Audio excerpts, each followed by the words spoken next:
Hello friends, welcome back education for all.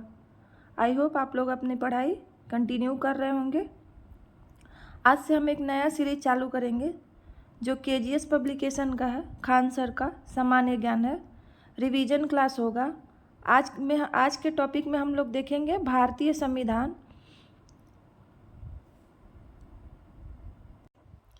जो आने वाले सभी प्रतियोगी परीक्षाओं के लिए बहुत ही महत्वपूर्ण होगा और आप लोगों का रिवीजन हो जाएगा कम समय में।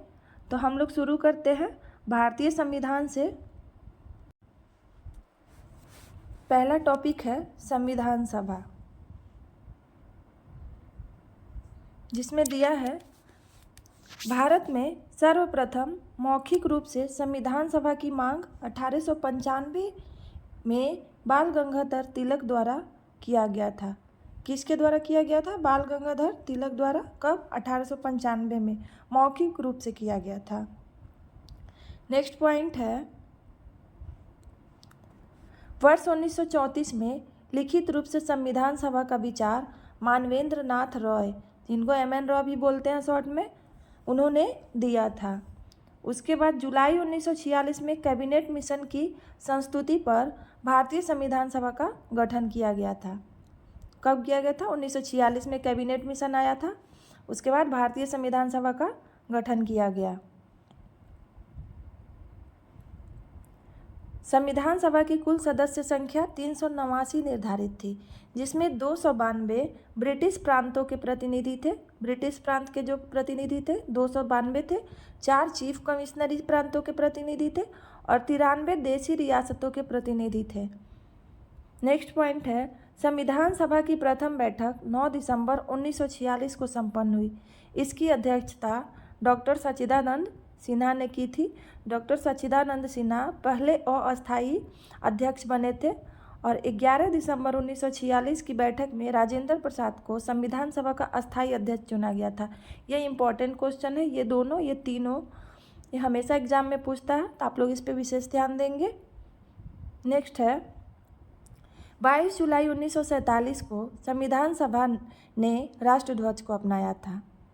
उसके बाद है, डॉक्टर भीमराव अंबेडकर की अध्यक्षता में 29 अगस्त 1947 को प्रारूप समिति का गठन किया गया। इस समिति में कुल सदस्यों की संख्या 7 थी। प्रारूप समिति के सदस्यों की संख्या हम लोग आगे देखेंगे। जो 7 लोग थे वो कौन कौन थे? बी.एन. राव संविधान सभा के संवैधानिक सलाहकार थे। बी.एन. राव क्या थे? संविधान सभा के संवैधानिक सलाहकार थे। देश के विभाजन के पश्चात 31 अक्टूबर 1947 को संविधान सभा का पुनर्गठन किया गया, जिसके पश्चात सभा में कुल सदस्यों की संख्या 299 निर्धारित हुई। ये सब पॉइंट सारे जो भी हैं बहुत इंपॉर्टेंट है, आप लोग याद रखिएगा और वीडियो पूरा देखिएगा। संविधान सभा का वाचन 3 चरणों में 114 दिनों तक हुआ था। संविधान सभा में कुल महिला सदस्यों की संख्या 15 थी। 26 नवंबर 1949 को भारत का संविधान अंगीकार किया गया तथा 26 जनवरी 1950 को पूर्ण रूप से लागू कर दिया गया भारत का संविधान। इसमें एक विशेष पॉइंट है, वर्ष 2015 में 26 नवंबर को संविधान सभा दिवस के रूप में मनाया जाता है। 2015 से 26 नवंबर को हर साल संविधान दिवस के रूप में मनाया जाता है। नेक्स्ट है, संविधान निर्माण की प्रक्रिया में कुल 2 वर्ष 11 माह और 18 दिन का समय लगा था। मूल संविधान में 22 भाग, 395 अनुच्छेद और 8 अनुसूचियाँ थी।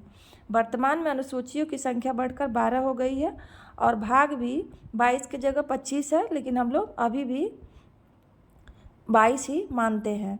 अनुच्छेद भी 395 से बढ़कर लगभग 450 के करीब हो गया है। नेक्स्ट जो प्रारूप समिति के सदस्य थे देख लेते हैं। इसमें डॉक्टर भीमराव अंबेडकर अध्यक्ष थे। डॉक्टर भीमराव अंबेडकर क्या थे? अध्यक्ष थे। उसके बाद अल्लादी कृष्ण स्वामी अय्यर थे, के.एम. मुंशी थे, मोहम्मद सादुतुल्लाह थे, गोपाला स्वामी आयंकर थे, एन. माधवराव बी.एल. मित्तल की जगह थे। बी.एल. मित्तल की जगह कौन थे? एन. माधवराव। और टीटी कृष्णमाचारी, जब डीपी खेतान की मृत्यु हो गई उसके बाद टीटी कृष्णमाचारी को बना दिया गया था सदस्य। कितने सदस्य थे टोटल? 7 सदस्य थे। किसमें? प्रारूप समिति के सदस्य थे। नेक्स्ट है संविधान सभा की प्रमुख समितियां एवं अध्यक्ष। ये भी इम्पोर्टेंट टॉपिक है, आप लोग इसको भी याद रखिएगा। संघ संविधान समिति, इसके अध्यक्ष थे पंडित जवाहरलाल नेहरू। संघ शक्ति समिति, इसके अध्यक्ष थे पंडित जवाहरलाल नेहरू। संचालन समिति राजेंद्र प्रसाद। झंडा समिति राजेंद्र प्रसाद। प्रारूप समिति अभी हम लोग देखें BR अम्बेडकर। प्रांतीय संविधान समिति सरदार वल्लभ भाई पटेल। मौलिक अधिकार एवं अल्पसंख्यक परामर्श समिति सरदार वल्लभ भाई पटेल। आगे है मौलिक अधिकार उप समिति JB कृपलानी। अल्पसंख्यक परामर्श उप समिति SC मुखर्जी। ये सब आप लोग याद रखेंगे। दूसरा टॉपिक है संविधान के भाग। संविधान में टोटल कितने भाग हैं? 22। संविधान के भाग, संबंधित विषय एवं अनुच्छेद। भाग में क्या क्या है और कौन सा भाग किस अनुच्छेद तक है, ये हम लोग देखेंगे आगे।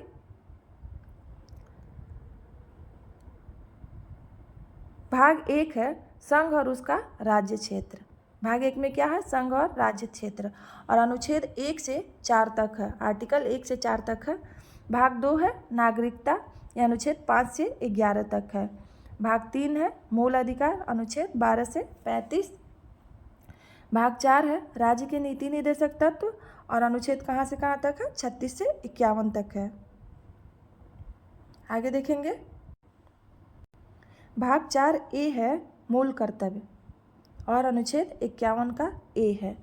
भाग 5 है संघ सरकार। संघ सरकार में कौन आता है? केंद्र और राज्य दोनों आ जाता है। अनुच्छेद 52 से 151 तक है। भाग 6 है राज्य सरकार, जिसमें केवल राज्य सरकार आता है, 152 से 237 तक। भाग 7 को हमारे संविधान से निरसन कर दिया गया है, अनुच्छेद 38 को, इसको हटा दिया गया है भाग 7 को। भाग 8 है केंद्र शासित प्रदेश, अनुच्छेद कहाँ से कहाँ तक है? 239 से 242 तक। भाग 9 है पंचायत से, 243 के O तक। भाग 9 का A है नगर पालिका, 243 के P से 243 के ZG तक है। भाग 9B है सहकारी संस्थाएं, अनुच्छेद कितना है? 243 ZH से 243 ZT तक। भाग 10 है अनुसूचित और जनजाति क्षेत्र। क्या है 10 में? अनुसूचित और जनजाति क्षेत्र है, अनुच्छेद है 244 से 244 के A तक। भाग 11 है संघ और राज्यों के बीच संबंध है, अनुच्छेद 245 से 263। भाग 12 है वित्त, संपत्ति, समुदाय और वाद, अनुच्छेद कहाँ से कहाँ तक है? 264 से 300A तक है। भाग 13 है वाणिज्य और व्यापार, अनुच्छेद 301 से 307 तक है। भाग 14 है संघ और राज्यों के अधीन सेवाएं। भाग 14 क्या है? संघ और राज्यों के अधीन सेवाएं हैं, अनुच्छेद 308 से 323 तक। भाग 14A है अधिकरण, ट्रिब्यूनल। क्या है? भाग 14A अधिकरण है, अनुच्छेद कहाँ से कहाँ तक है? 323 के A से 323 के B तक। भाग 15 है निर्वाचन से संबंधित है। भाग 15 किससे संबंधित है? निर्वाचन से, और अनुच्छेद कहाँ से कहाँ तक? 324 से 329 के A तक है।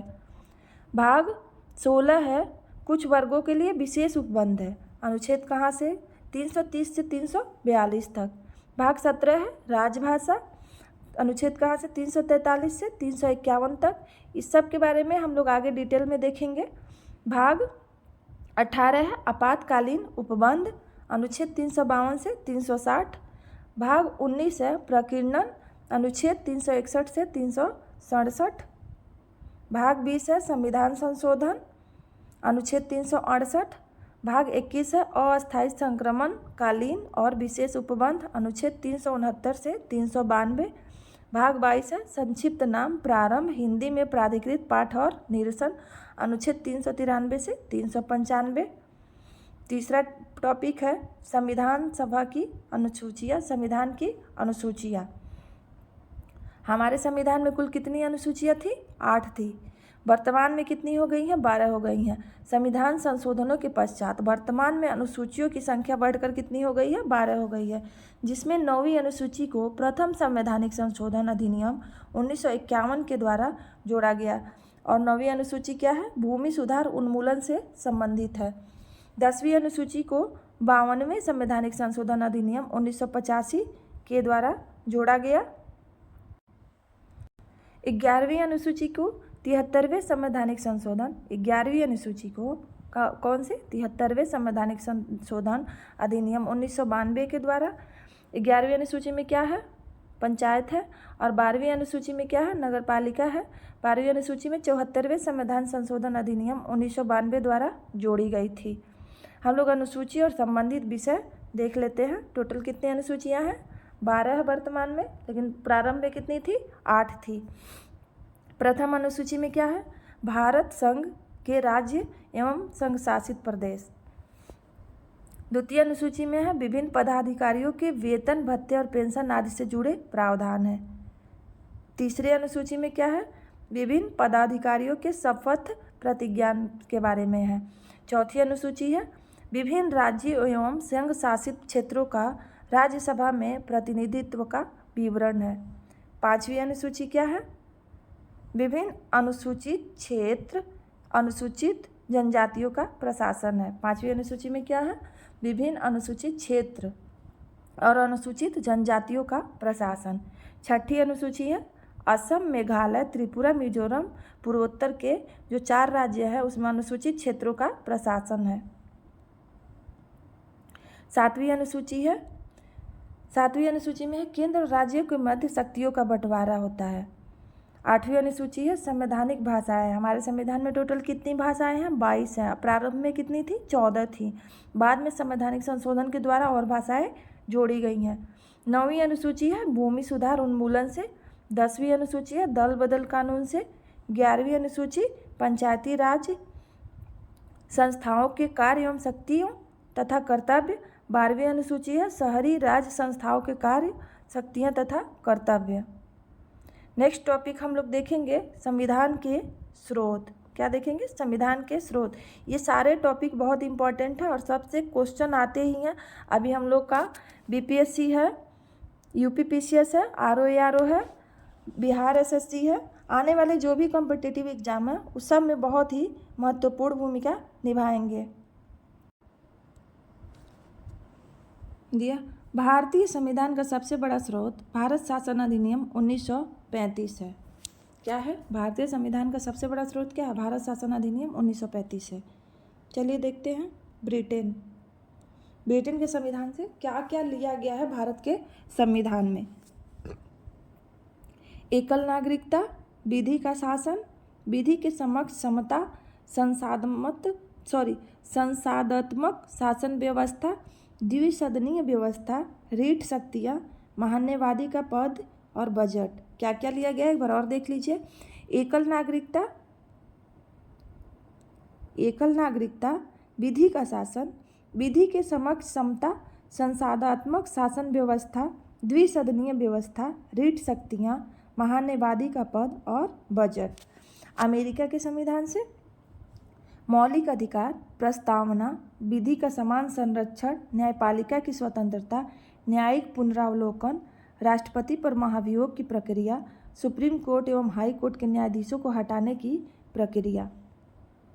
आयरलैंड से लिया गया है राज्य के नीति निदेशक तत्व, राष्ट्रपति का निर्वाचन प्रक्रिया, राज्यसभा में सदस्यों का मनोनयन।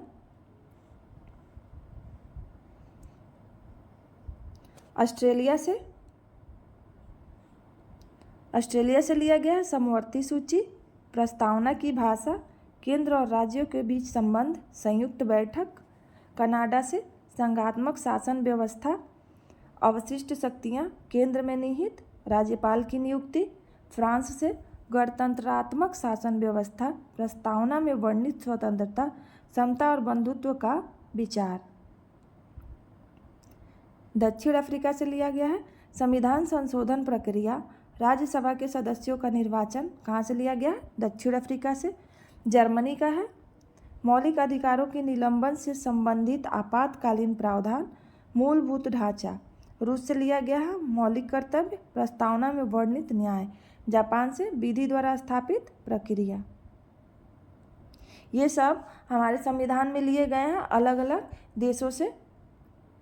अब नेक्स्ट टॉपिक हम लोग देखेंगे संविधान की उद्देशिका या प्रस्तावना। संविधान की उद्देशिका प्रस्तावना को संविधान की कुंजी कहा जाता है। पंडित जवाहरलाल नेहरू द्वारा 13 दिसंबर 1946 को प्रस्तुत किए गए उद्देशिका प्रस्ताव में जो संकल्प प्रस्तुत किए गए थे उन्हें ही संविधान सभा द्वारा 22 जनवरी 1947 को उद्देशिका में शामिल कर लिया गया। जब पंडित जवाहरलाल नेहरू 13 दिसंबर 1946 को एक उद्देशिका प्रस्ताव प्रस्तुत किए थे, उसे ही 22 जनवरी 1947 को क्या किया गया, जो उद्देशिका या प्रस्तावना दोनों एक ही को बोलते हैं, उसमें शामिल कर लिया गया। आगे देखते हैं प्रस्तावना में क्या है। हम भारत के लोग भारत को एक संपूर्ण प्रभुत्व संपन्न समाजवादी पंथ निरपेक्ष लोकतंत्रात्मक गणराज्य बनाने के लिए तथा इसके समस्त नागरिकों को सामाजिक, आर्थिक और राजनीतिक न्याय। हमारे संविधान में 3 प्रकार की न्याय हैं। कौन कौन से? सामाजिक, आर्थिक और राजनीतिक न्याय। और 5 प्रकार की स्वतंत्रता है, जो है विचार, अभिव्यक्ति, विश्वास, धर्म और उपासना की स्वतंत्रता, प्रतिष्ठा और अवसर की समता प्राप्त कराने के लिए तथा उन सब में व्यक्ति की गरिमा और राष्ट्र की एकता तथा अखंडता सुनिश्चित करने वाली बंधुता बढ़ाने के लिए दृढ़ संकल्प होकर अपनी इस संविधान सभा को आज दिनांक 26 नवंबर 1949 ईस्वी मिति मार्गशीर्ष शुक्ला सप्तमी संवत 2006 विक्रमी को एतद द्वारा इस संविधान को अंगीकृत, अधिनियमित और आत्मर्पित करते हैं। ये प्रस्तावना में दिया गया है। 42वें संवैधानिक संशोधन अधिनियम 1976 द्वारा प्रस्तावना में समाजवादी, पंथ निरपेक्ष और अखंडता शब्द जोड़े गए। जब 42वें संवैधानिक संशोधन हुआ था 1946 में, उसमें 3 शब्द जोड़ा गया था, समाजवादी, पंथ निरपेक्ष और अखंडता। ठाकुर दास भार्गव ने प्रस्तावना को संविधान की आत्मा कहा गया है। किसने कहा है? ठाकुर दास भार्गव ने संविधान को क्या कहा है? प्रस्तावना को क्या क्या है? संविधान। टॉपिक है संघ एवं इसका क्षेत्र। 6 नंबर टॉपिक क्या है? संघ एवं इसका क्षेत्र। चलिए देखते हैं। संविधान के भाग 1 के अंतर्गत अनुच्छेद 1 से 4 तक में संघ एवं इसके क्षेत्रों की चर्चा की गई है। किसकी चर्चा की गई है? संघ एवं इसके क्षेत्र। संघ में क्या हो जाएगा? केंद्र और राज्य दोनों आते हैं। आर्टिकल 1 में कहा गया है कि इंडिया अर्थात भारत राज्यों का संघ है। इंडिया और भारत का जिक्र किया गया है, जो क्या है? राज्यों का संघ है। अनुच्छेद 2 तथा 3 संसद को यह अधिकार देता है कि वह विधि यानी कानून बनाकर संघ में नए राज्यों का प्रवेश कराए, स्थापना कराए, राज्यों के नाम में परिवर्तन कराए, सीमाओं का परिवर्तन या राज्यों का पुनर्गठन कर सकती है, आर्टिकल 2 और 3 के तहत। उसके बाद है भाषा के आधार पर राज्यों के गठन हेतु वर्ष 1948 में धर आयोग एवं जेवीपी समिति का गठन किया गया था, परंतु इन समितियों ने भाषा के आधार पर राज्यों के गठन की मांग को अस्वीकार कर दिया था। वर्ष 1953 में पोट्टी श्रीरामुलु के आंदोलन के पश्चात तेलुगु भाषा के आधार पर आंध्र प्रदेश भाषा के आधार पर गठित होने वाला प्रथम राज्य बना। भाषा के आधार पर गठित होने वाला प्रथम राज्य कौन बना? आंध्र प्रदेश। और कब? 1953 में। श्री रामुलु पोट्टू आंदोलन के समय क्या हो गया था? ये इनकी मृत्यु हो गई थी। उसके बाद 1953 में आंध्र प्रदेश को भाषाई आधार पर पहला राज्य बनाया गया था। वर्ष 1953 में फजल अली की अध्यक्षता में गठित 3 सदस्यीय राज्य पुनर्गठन आयोग की सिफारिश की गई थी। 3 सदस्यीय राज्य पुनर्गठन आयोग की सिफारिश किसके अध्यक्षता में किया गया था? फजल अली की अध्यक्षता में। 1 नवंबर 1956 को 14 राज्यों तथा 6 केंद्र शासित प्रदेशों का गठन किया गया था। कब किया गया था? 1 नवंबर 1956 को 14 राज्य और 6 केंद्र शासित प्रदेश। 14 राज्य कौन थे? उत्तर प्रदेश था, बिहार था, बम्बई, जम्मू कश्मीर, पंजाब, राजस्थान, मध्य प्रदेश, पश्चिम बंगाल, उड़ीसा, मद्रास, केरल, मैसूर, असम तथा आंध्र प्रदेश। और 6 केंद्र शासित प्रदेश कौन कौन से थे? ये थे दिल्ली, अंडमान निकोबार द्वीप समूह, लक्षद्वीप, मिनिकॉय, अमीनो द्वीप समूह, मणिपुर, त्रिपुरा तथा हिमाचल प्रदेश। ये लक्षद्वीप लिखा है, जो गलत लिखा है, लक्षद्वीप होगा। विशेष वर्ष 1973 में लक्षद्वीप, मिनिकॉय, अमीनो द्वीप समूह का नाम बदलकर लक्षद्वीप कर दिया गया। सॉरी, ये लक्षद्वीप ही होगा। क्या किया गया? वर्ष 1973 में लक्षद्वीप, मिनिकॉय और अमीनो द्वीप समूह का नाम बदलकर लक्षद्वीप कर दिया गया। आगे देखते हैं। 1956 के पश्चात गठित नवीन राज्य यानी नए राज्य देख लेते हैं। 1 मई 1960 को गुजरात नया राज्य बना और पुनर्गठित राज्य और केंद्र शासित प्रदेश में कौन था? महाराष्ट्र था।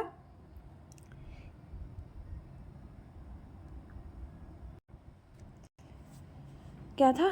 1 मई 1960 को गुजरात नया राज्य बनाया गया, जबकि पहले से महाराष्ट्र था। 1 दिसंबर 1963 को नागालैंड नवीन राज्य बना, असम पहले से ही था 1956 के पहले ही।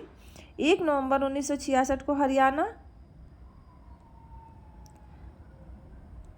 25 जनवरी 1971 को 18वां बना हिमाचल प्रदेश, 21 जनवरी 1972 को मणिपुर बना, 21 जनवरी 1972 को त्रिपुरा, 21 जनवरी 1972 को मेघालय।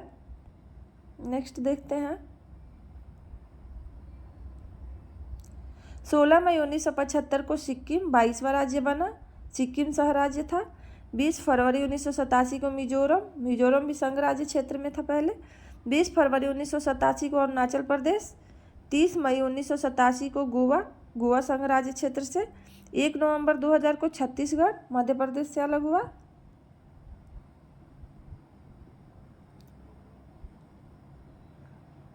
एक नवंबर 2000 को छत्तीसगढ़ मध्य प्रदेश से। 9 नवंबर 2000 को उत्तराखंड उत्तर प्रदेश से। 15 नवंबर 2000 झारखंड बना बिहार से अलग होके। 2 जून 2014 तेलंगाना 29वां बना, 29वां राज्य आंध्र प्रदेश से अलग होके। उसके बाद केंद्र शासित प्रदेशों का गठन देखते हैं। गठन वर्ष कब था? 1 नवंबर 1956 को दिल्ली, 1 नवंबर 1956 लक्षद्वीप, 1 नवंबर 1956 अंडमान निकोबार द्वीप समूह, 16 अगस्त 1962 पुडुचेरी, 1 नवंबर 1966 चंडीगढ़, 31 अक्टूबर 2019 जम्मू व कश्मीर, 31 अक्टूबर 2019 लद्दाख, 26 जनवरी 2020 दादर नागर हवेली और दमन दीव। उसके बाद नेक्स्ट टॉपिक है नागरिकता।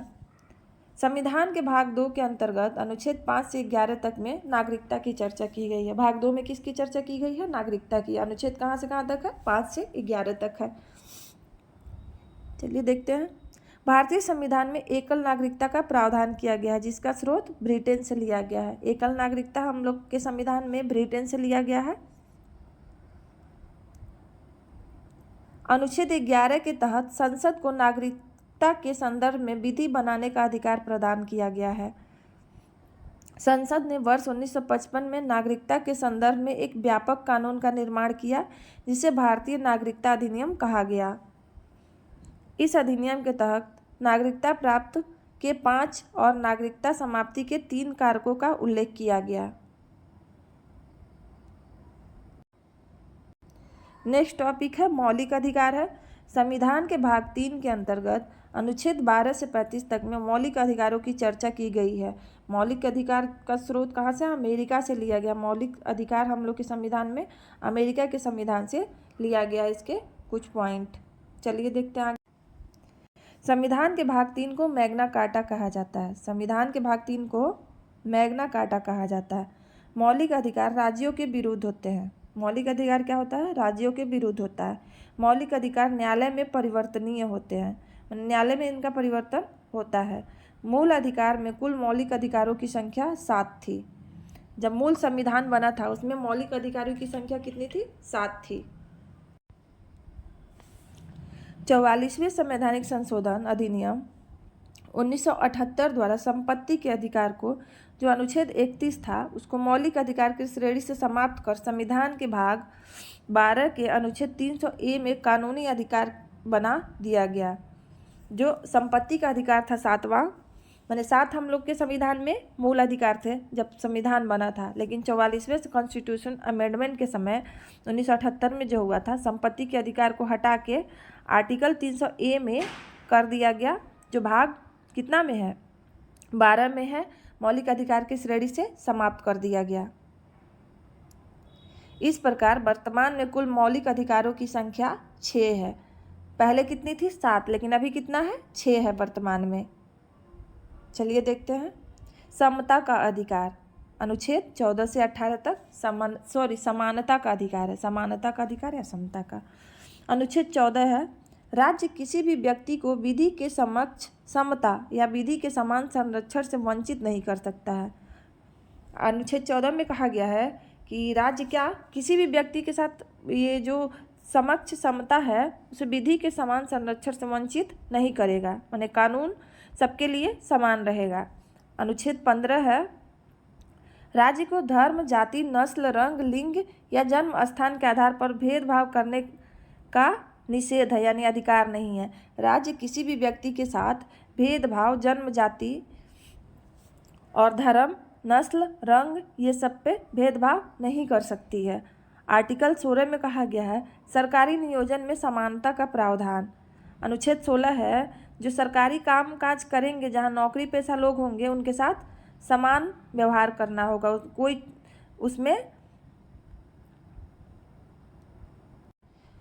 कोई उसमें भेदभाव नहीं किया जाना चाहिए। 17 तो हमेशा पूछता है। अनुच्छेद 17 अस्पृश्यता के उन्मूलन का प्रावधान। 18 भी पूछता है। 18 क्या है? उपाधियों के उन्मूलन का प्रावधान। दूसरा मौलिक अधिकार है स्वतंत्रता का अधिकार। अनुच्छेद 19 से 22 तक है। पहला क्या है? समानता का अधिकार है। दूसरा स्वतंत्रता का अधिकार है।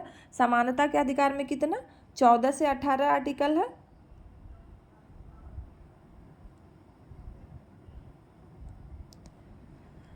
स्वतंत्रता के अधिकार में अनुच्छेद 19 के अंतर्गत 6 प्रकार की व्यक्तिगत स्वतंत्रता का प्रावधान किया गया है।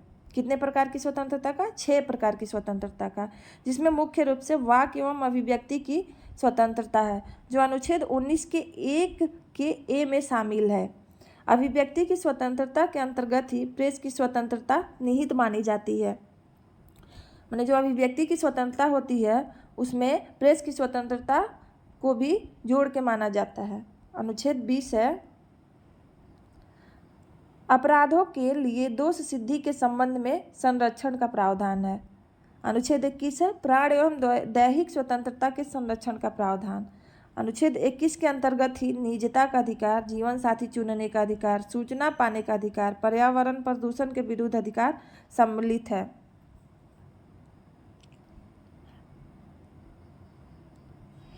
अनुच्छेद 20 तथा 21 के तहत प्राप्त मौलिक अधिकारों को किसी भी परिस्थिति में निलंबित नहीं किया जा सकता। अनुच्छेद 21 के ए 6 से 14 वर्ष के बच्चों को निःशुल्क तथा अनिवार्य प्राथमिक शिक्षा का अधिकार है। इसे 86वीं संवैधानिक संशोधन 2002 के द्वारा जोड़ा गया था। अनुच्छेद 21 ये भी हमेशा पूछता है, बहुत ही इंपॉर्टेंट है। 6 से 14 वर्ष के बच्चों को निःशुल्क तथा अनिवार्य प्राथमिक शिक्षा का अधिकार दिया गया और इसे कब जोड़ा गया? 86वीं संवैधानिक संशोधन 2002 में जोड़ा गया। अनुच्छेद 22 है, कुछ दशाओं में गिरफ्तारी और निरोध से संरक्षण का प्रावधान। किसी व्यक्ति की गिरफ्तारी के 24 घंटे के भीतर यात्रा के समय को छोड़कर निकटतम मजिस्ट्रेट के समक्ष प्रस्तुत करना अनिवार्य होता है। किसी व्यक्ति को अगर गिरफ्तार कर लिया गया तो उसको 24 घंटे के भीतर किसी भी मजिस्ट्रेट में ले जाके प्रस्तुत करना अनिवार्य होता है। उसमें जो यात्रा का समय होता है उसको छोड़ के गिना जाता है। तीसरा अधिकार है हम लोग का शोषण के विरुद्ध अधिकार। शोषण के विरुद्ध अधिकार अनुच्छेद 23 और 24 के अंतर्गत आता है। अनुच्छेद 23 है, मानव के दुर्व्यापार, बलात्सरण, बंधुआ मजदूरी, बेगारी आदि पर प्रतिबंध।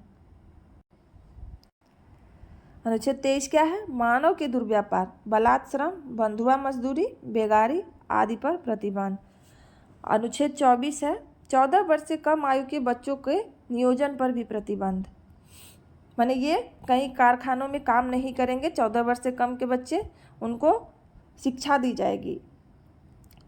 चौथा है धार्मिक स्वतंत्रता का अधिकार, अनुच्छेद 25 से 28 के बीच में आता है। अनुच्छेद 25 है अंतःकरण की स्वतंत्रता, अपने धर्म को मानने, आचरण करने और उसका प्रचार करने की स्वतंत्रता, यानी हम जिस धर्म के हैं उस धर्म का प्रचार कर सकते हैं। इसकी स्वतंत्रता किस में है? अनुच्छेद 25 में है। अनुच्छेद 25 के 2 में है सिखों को कृपाण धारण करने की स्वतंत्रता। सिख कितने? 5 प्रकार के कृपाण धारण करते हैं। आप लोग कमेंट में बताइएगा वो 5 प्रकार के कौन कौन से कृपाण है। 5वां है सांस्कृतिक एवं शिक्षा का अधिकार, अनुच्छेद 29 और 30 में है। यह अधिकार केवल भारतीय अल्पसंख्यकों को प्राप्त है। अनुच्छेद 29 में है अल्पसंख्यक वर्ग को अपनी लिपि, भाषा व संस्कृति के संरक्षण का अधिकार है। मैंने जो अल्पसंख्यक वर्ग है वो अपनी लिपि, भाषा और संस्कृति है उसका संरक्षण कर सकते हैं। अनुच्छेद 30 है अल्पसंख्यक वर्ग को अल्पसंख्यक शिक्षण संस्थानों की स्थापना एवं संचालन का भी अधिकार है। मैंने अल्पसंख्यक वर्ग क्या अपना चाहे तो स्कूल, संस्थान, इंस्टीट्यूट खोल सकते हैं और उसको चला सकते हैं।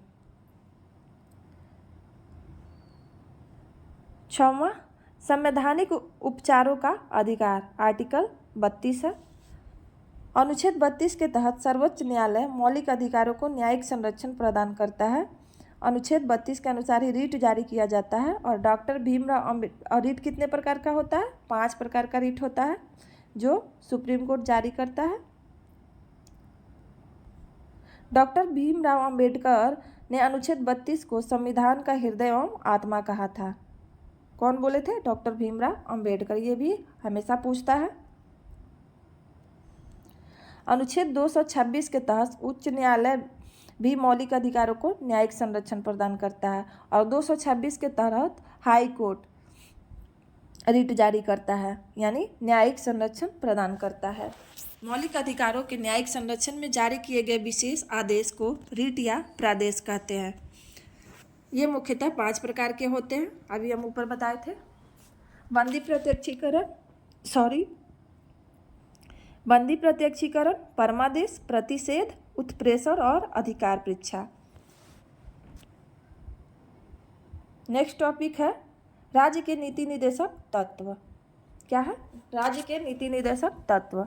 संविधान के भाग 4 के अंतर्गत अनुच्छेद 36 से 51 तक में राज्य के नीति निर्देशक तत्व की चर्चा की गई है, जिसका स्रोत आयरलैंड के संविधान से लिया गया है। नीति निर्देशक तत्व कहाँ से लिया गया है? आयरलैंड के संविधान से लिया गया है।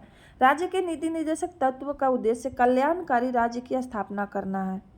नीति निर्देशक तत्व का उद्देश्य क्या है? कल्याणकारी राज्य की स्थापना करना। राज्य के नीति निर्देशक तत्व राज्यों के विरुद्ध नहीं होते हैं, अपितु इनके कर्तव्य होते हैं। अनुच्छेद 37 में यह प्रावधान किया गया है कि राज्य के नीति निर्देशक तत्व न्यायालय में परिवर्तनीय नहीं होंगे, जबकि मूल अधिकार परिवर्तनीय होंगे न्यायालय में। अनुच्छेद 39 है राज्य सभी नागरिकों के लिए आजीविका के पर्याप्त साधन उपलब्ध करने तथा स्त्री और पुरुषों के लिए समान कार्य करने के लिए समान वेतन को सुनिश्चित करेगा। अनुच्छेद 39 में क्या है? राज्य सभी नागरिकों के लिए आजीविका के लिए पर्याप्त साधन उपलब्ध कराने के लिए और स्त्री और पुरुषों में समान कार्य के लिए समान वेतन सुनिश्चित करेगा, यानी कोई भेदभाव नहीं रहना चाहिए। अनुच्छेद 39 ए है राज्य समान न्याय तथा निःशुल्क कानूनी सहायता की व्यवस्था करेगा। 42वें संविधान संशोधन अधिनियम 1976 के द्वारा। 42वें संवैधानिक संशोधन को हम लोग मिनी कॉन्स्टिट्यूशन अमेंडमेंट भी बोलते हैं, यानी लघु संविधान भी बोलते हैं। उस टाइम बहुत सारे संवैधानिक संशोधन किए गए थे। तो ये क्या बोलता है 39 का? ये राज्य समान न्याय और निःशुल्क कानूनी सहायता की भी व्यवस्था करेगा। इस कब हुआ था? 39 का ये भी जोड़ा गया है 42वें संवैधानिक संशोधन अधिनियम 1976 के द्वारा। अनुच्छेद 40 है राज्य ग्राम पंचायतों का गठन का प्रयास करेगा। राज्य क्या करेगा? ग्राम पंचायतों का गठन का प्रयास करेगा। अनुच्छेद 41 है, राज्य कुछ दशाओं में काम, शिक्षा तथा लोक सहायता पाने के अधिकार को प्राप्त कराने के लिए उचित प्रबंध करेगा। अनुच्छेद 42 है, राज्य काम की न्याय संगत और मानवोचित दशाओं तथा महिला प्रसूति सहायता का प्रबंध करेगा। अनुच्छेद 43 है, राज्य कार्मिकों को न्यूनतम मजदूरी और कुटीर उद्योगों में संवर्धन करने का प्रयास करेगा। अनुच्छेद 44 है, राज्य संपूर्ण राज्य क्षेत्र में समान नागरिक संहिता को लागू करने का प्रयास करेगा। समान नागरिक संहिता को लागू करने का प्रयास करेगा। अभी कहाँ पे लागू हुआ है? उत्तराखंड में किया गया है समान नागरिक सिविल संहिता। अनुच्छेद 45 है, राज्य 6 वर्ष से कम आयु के बच्चों की बाल्य अवस्था की देखरेख तथा उनके लिए उचित शिक्षा का प्रबंध करेगा। अनुच्छेद 46 है, राज्य अनुसूचित जातियों, जनजातियों तथा अन्य दुर्बल वर्गों की शिक्षा तथा आर्थिक हितों में भी वृद्धि का प्रयास करेगा। अनुच्छेद 47 है, राज्य लोगों के पोषाहार स्तर, जीवन स्तर और लोक स्वास्थ्य को बनाए रखने के लिए उचित प्रबंध करेगा।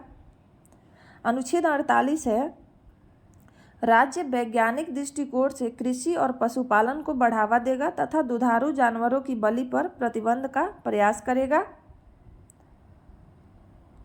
अनुच्छेद 48 का ए है, राज्य पर्यावरण के संरक्षण और संवर्धन का तथा वन्य जीवों की रक्षा का प्रयास करेगा। ये 42वें संवैधानिक संशोधन अधिनियम 1976 के द्वारा जोड़ा गया था। 48 का ये क्या है?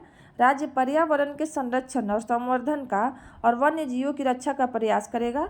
इसको कब जोड़ा गया था? 42वें संवैधानिक संशोधन अधिनियम 1976 के द्वारा।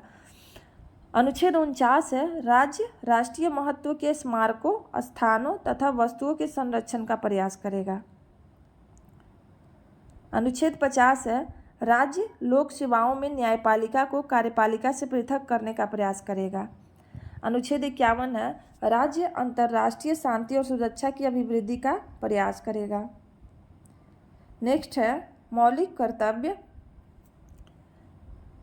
देखते हैं, संविधान के भाग 4A के अंतर्गत अनुच्छेद 51 के ए में मौलिक कर्तव्यों की चर्चा की गई है, जिसका स्रोत रूस के संविधान से लिया गया है। ये इम्पोर्टेंट है, पूछता है कि मौलिक कर्तव्य किसके संविधान से लिया गया है, तो रूस के संविधान के स्रोत से लिया गया है। सरदार स्वर्ण सिंह समिति की अनुशंसा पर प्रधानमंत्री इंदिरा गांधी के शासनकाल में 42वें संवैधानिक संशोधन अधिनियम 1976 द्वारा मौलिक कर्तव्य को सम्मिलित किया गया था। मौलिक कर्तव्य को किस संवैधानिक संशोधन द्वारा जोड़ा गया था? ये 42वें संवैधानिक संशोधन 1976 के द्वारा सरदार स्वर्ण सिंह समिति की सिफारिश पे। प्रारंभ में कुल 10 मौलिक कर्तव्यों को जोड़ा गया था, परंतु वर्तमान में इसकी संख्या 11 है। 11वां मौलिक कर्तव्य को 86वें संवैधानिक संशोधन अधिनियम 2002 के तहत जोड़ा गया, जिसमें 6 से 14 वर्ष के बच्चों को निःशुल्क अनिवार्य शिक्षा देने का प्रावधान किया गया। नेक्स्ट टॉपिक हम लोग का संघीय कार्यपालिका। 11 नंबर टॉपिक क्या है? संघीय कार्यपालिका। हम लोग कोशिश करेंगे कि एक ही वीडियो में ये पूरा हम लोग पॉलिटी कवर कर ले और आप लोग का कम समय में रिवीजन हो जाए।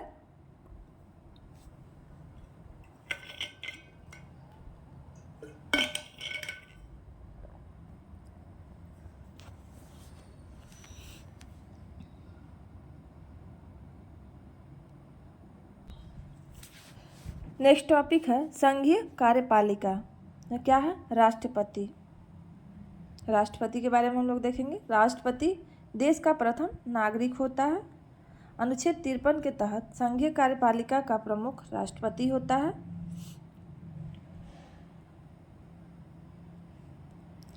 भारत में राष्ट्रपति का निर्वाचन अप्रत्यक्ष निर्वाचन प्रणाली के तहत एक निर्वाचक मंडल द्वारा होता है। राष्ट्रपति के निर्वाचक मंडल में लोकसभा, राज्यसभा के निर्वाचित सदस्य, सभी राज्यों की विधानसभाओं के निर्वाचित सदस्य, दिल्ली और पुडुचेरी विधानसभाओं के निर्वाचित सदस्य शामिल होते हैं। राष्ट्रपति के उम्मीदवार को लोकसभा का सदस्य चुने जाने की योग्यता रखना अनिवार्य होता है। एक नज़र में देखते हैं राष्ट्रपति का इम्पोर्टेंट पद का उल्लेख किया गया है, अनुच्छेद 52 में किया गया है। शपथ, राष्ट्रपति को शपथ कौन दिलाते हैं? भारत के मुख्य न्यायाधीश के समक्ष इस्तीफा किसको देते हैं राष्ट्रपति? उपराष्ट्रपति को देते हैं। इनका कार्यकाल होता है 5 वर्ष, शपथ ग्रहण करने से प्रारंभ होता है। न्यूनतम आयु होती है 35 वर्ष और इनका वेतन होता है 5 लाख प्रति माह। राष्ट्रपति का वेतन कितना होता है? 5 लाख प्रति माह। राष्ट्रपति को पद से हटाने की प्रक्रिया को महाभियोग कहा जाता है, जिसे अमेरिका के संविधान से लिया गया है। तो राष्ट्रपति का पद से हटाने के लिए क्या कहा जाता है? महाभियोग कहा जाता है। और ये कहाँ से लिया गया? तो अमेरिका के संविधान से लिया गया है। महाभियोग की प्रक्रिया अनुच्छेद 61 के तहत संसद के किसी भी सदन में प्रारंभ की जा सकती है, यानी लोकसभा या राज्यसभा दोनों में से कहीं से भी प्रारंभ किया जा सकता है। लेकिन महाभियोग प्रस्ताव लाने के 14 दिन पूर्व राष्ट्रपति को लिखित सूचना देना अनिवार्य होता है। महाभियोग अगर लाया जा रहा है राष्ट्रपति के प्रति, तो 14 दिन पहले ही हम लोग को सूचना देना पड़ता है, लिखित वो भी राष्ट्रपति को। अनुच्छेद 62 में उल्लेखित है कि किसी भी कारणवश राष्ट्रपति का पद 6 माह से अधिक समय तक रिक्त नहीं रह सकता है। अनुच्छेद 71 के तहत राष्ट्रपति तथा उपराष्ट्रपति चुनावी संबंधी विवादों में हस्तक्षेप का अधिकार केवल सर्वोच्च न्यायालय को है। राष्ट्रपति के कार्य एवं शक्तियाँ। संघ की कार्यपालिका की समस्त शक्तियाँ राष्ट्रपति में निहित होती है। राष्ट्रपति संघ सरकार के महत्वपूर्ण अधिकारियों की नियुक्ति करता है, जैसे प्रधानमंत्री, संघीय मंत्रिपरिषद के सभी मंत्री, सुप्रीम कोर्ट एवं हाई कोर्ट के न्यायाधीश, राज्यपाल, केंद्र शासित प्रदेश के प्रतिनिधि, तीनों सेनाओं के प्रमुख होते हैं राष्ट्रपति, दिल्ली के मुख्यमंत्री सहित सभी महान्यायवादी एवं महानियंत्रक एवं महालेखा परीक्षक।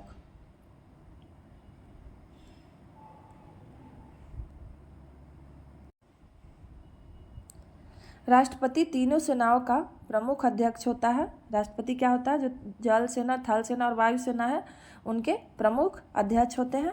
अनुच्छेद 72 के तहत राष्ट्रपति को न्यायालय द्वारा दी गई सजा, दंड के मामले में क्षमादान की शक्ति है।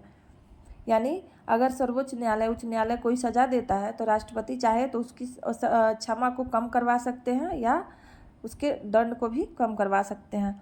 अनुच्छेद 80 के तहत राष्ट्रपति को राज्यसभा में 12 सदस्यों के मनोनयन का अधिकार प्राप्त है, जो कला, विज्ञान, साहित्य एवं समाज सेवा के क्षेत्र से जुड़े हुए होते हैं।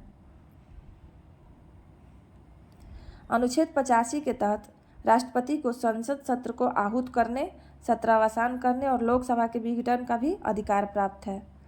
अनुच्छेद 108 के तहत राष्ट्रपति को संसद के दोनों सदनों की संयुक्त अधिवेशन बुलाने का अधिकार प्राप्त है, जिसकी अध्यक्षता लोकसभा अध्यक्ष करता है।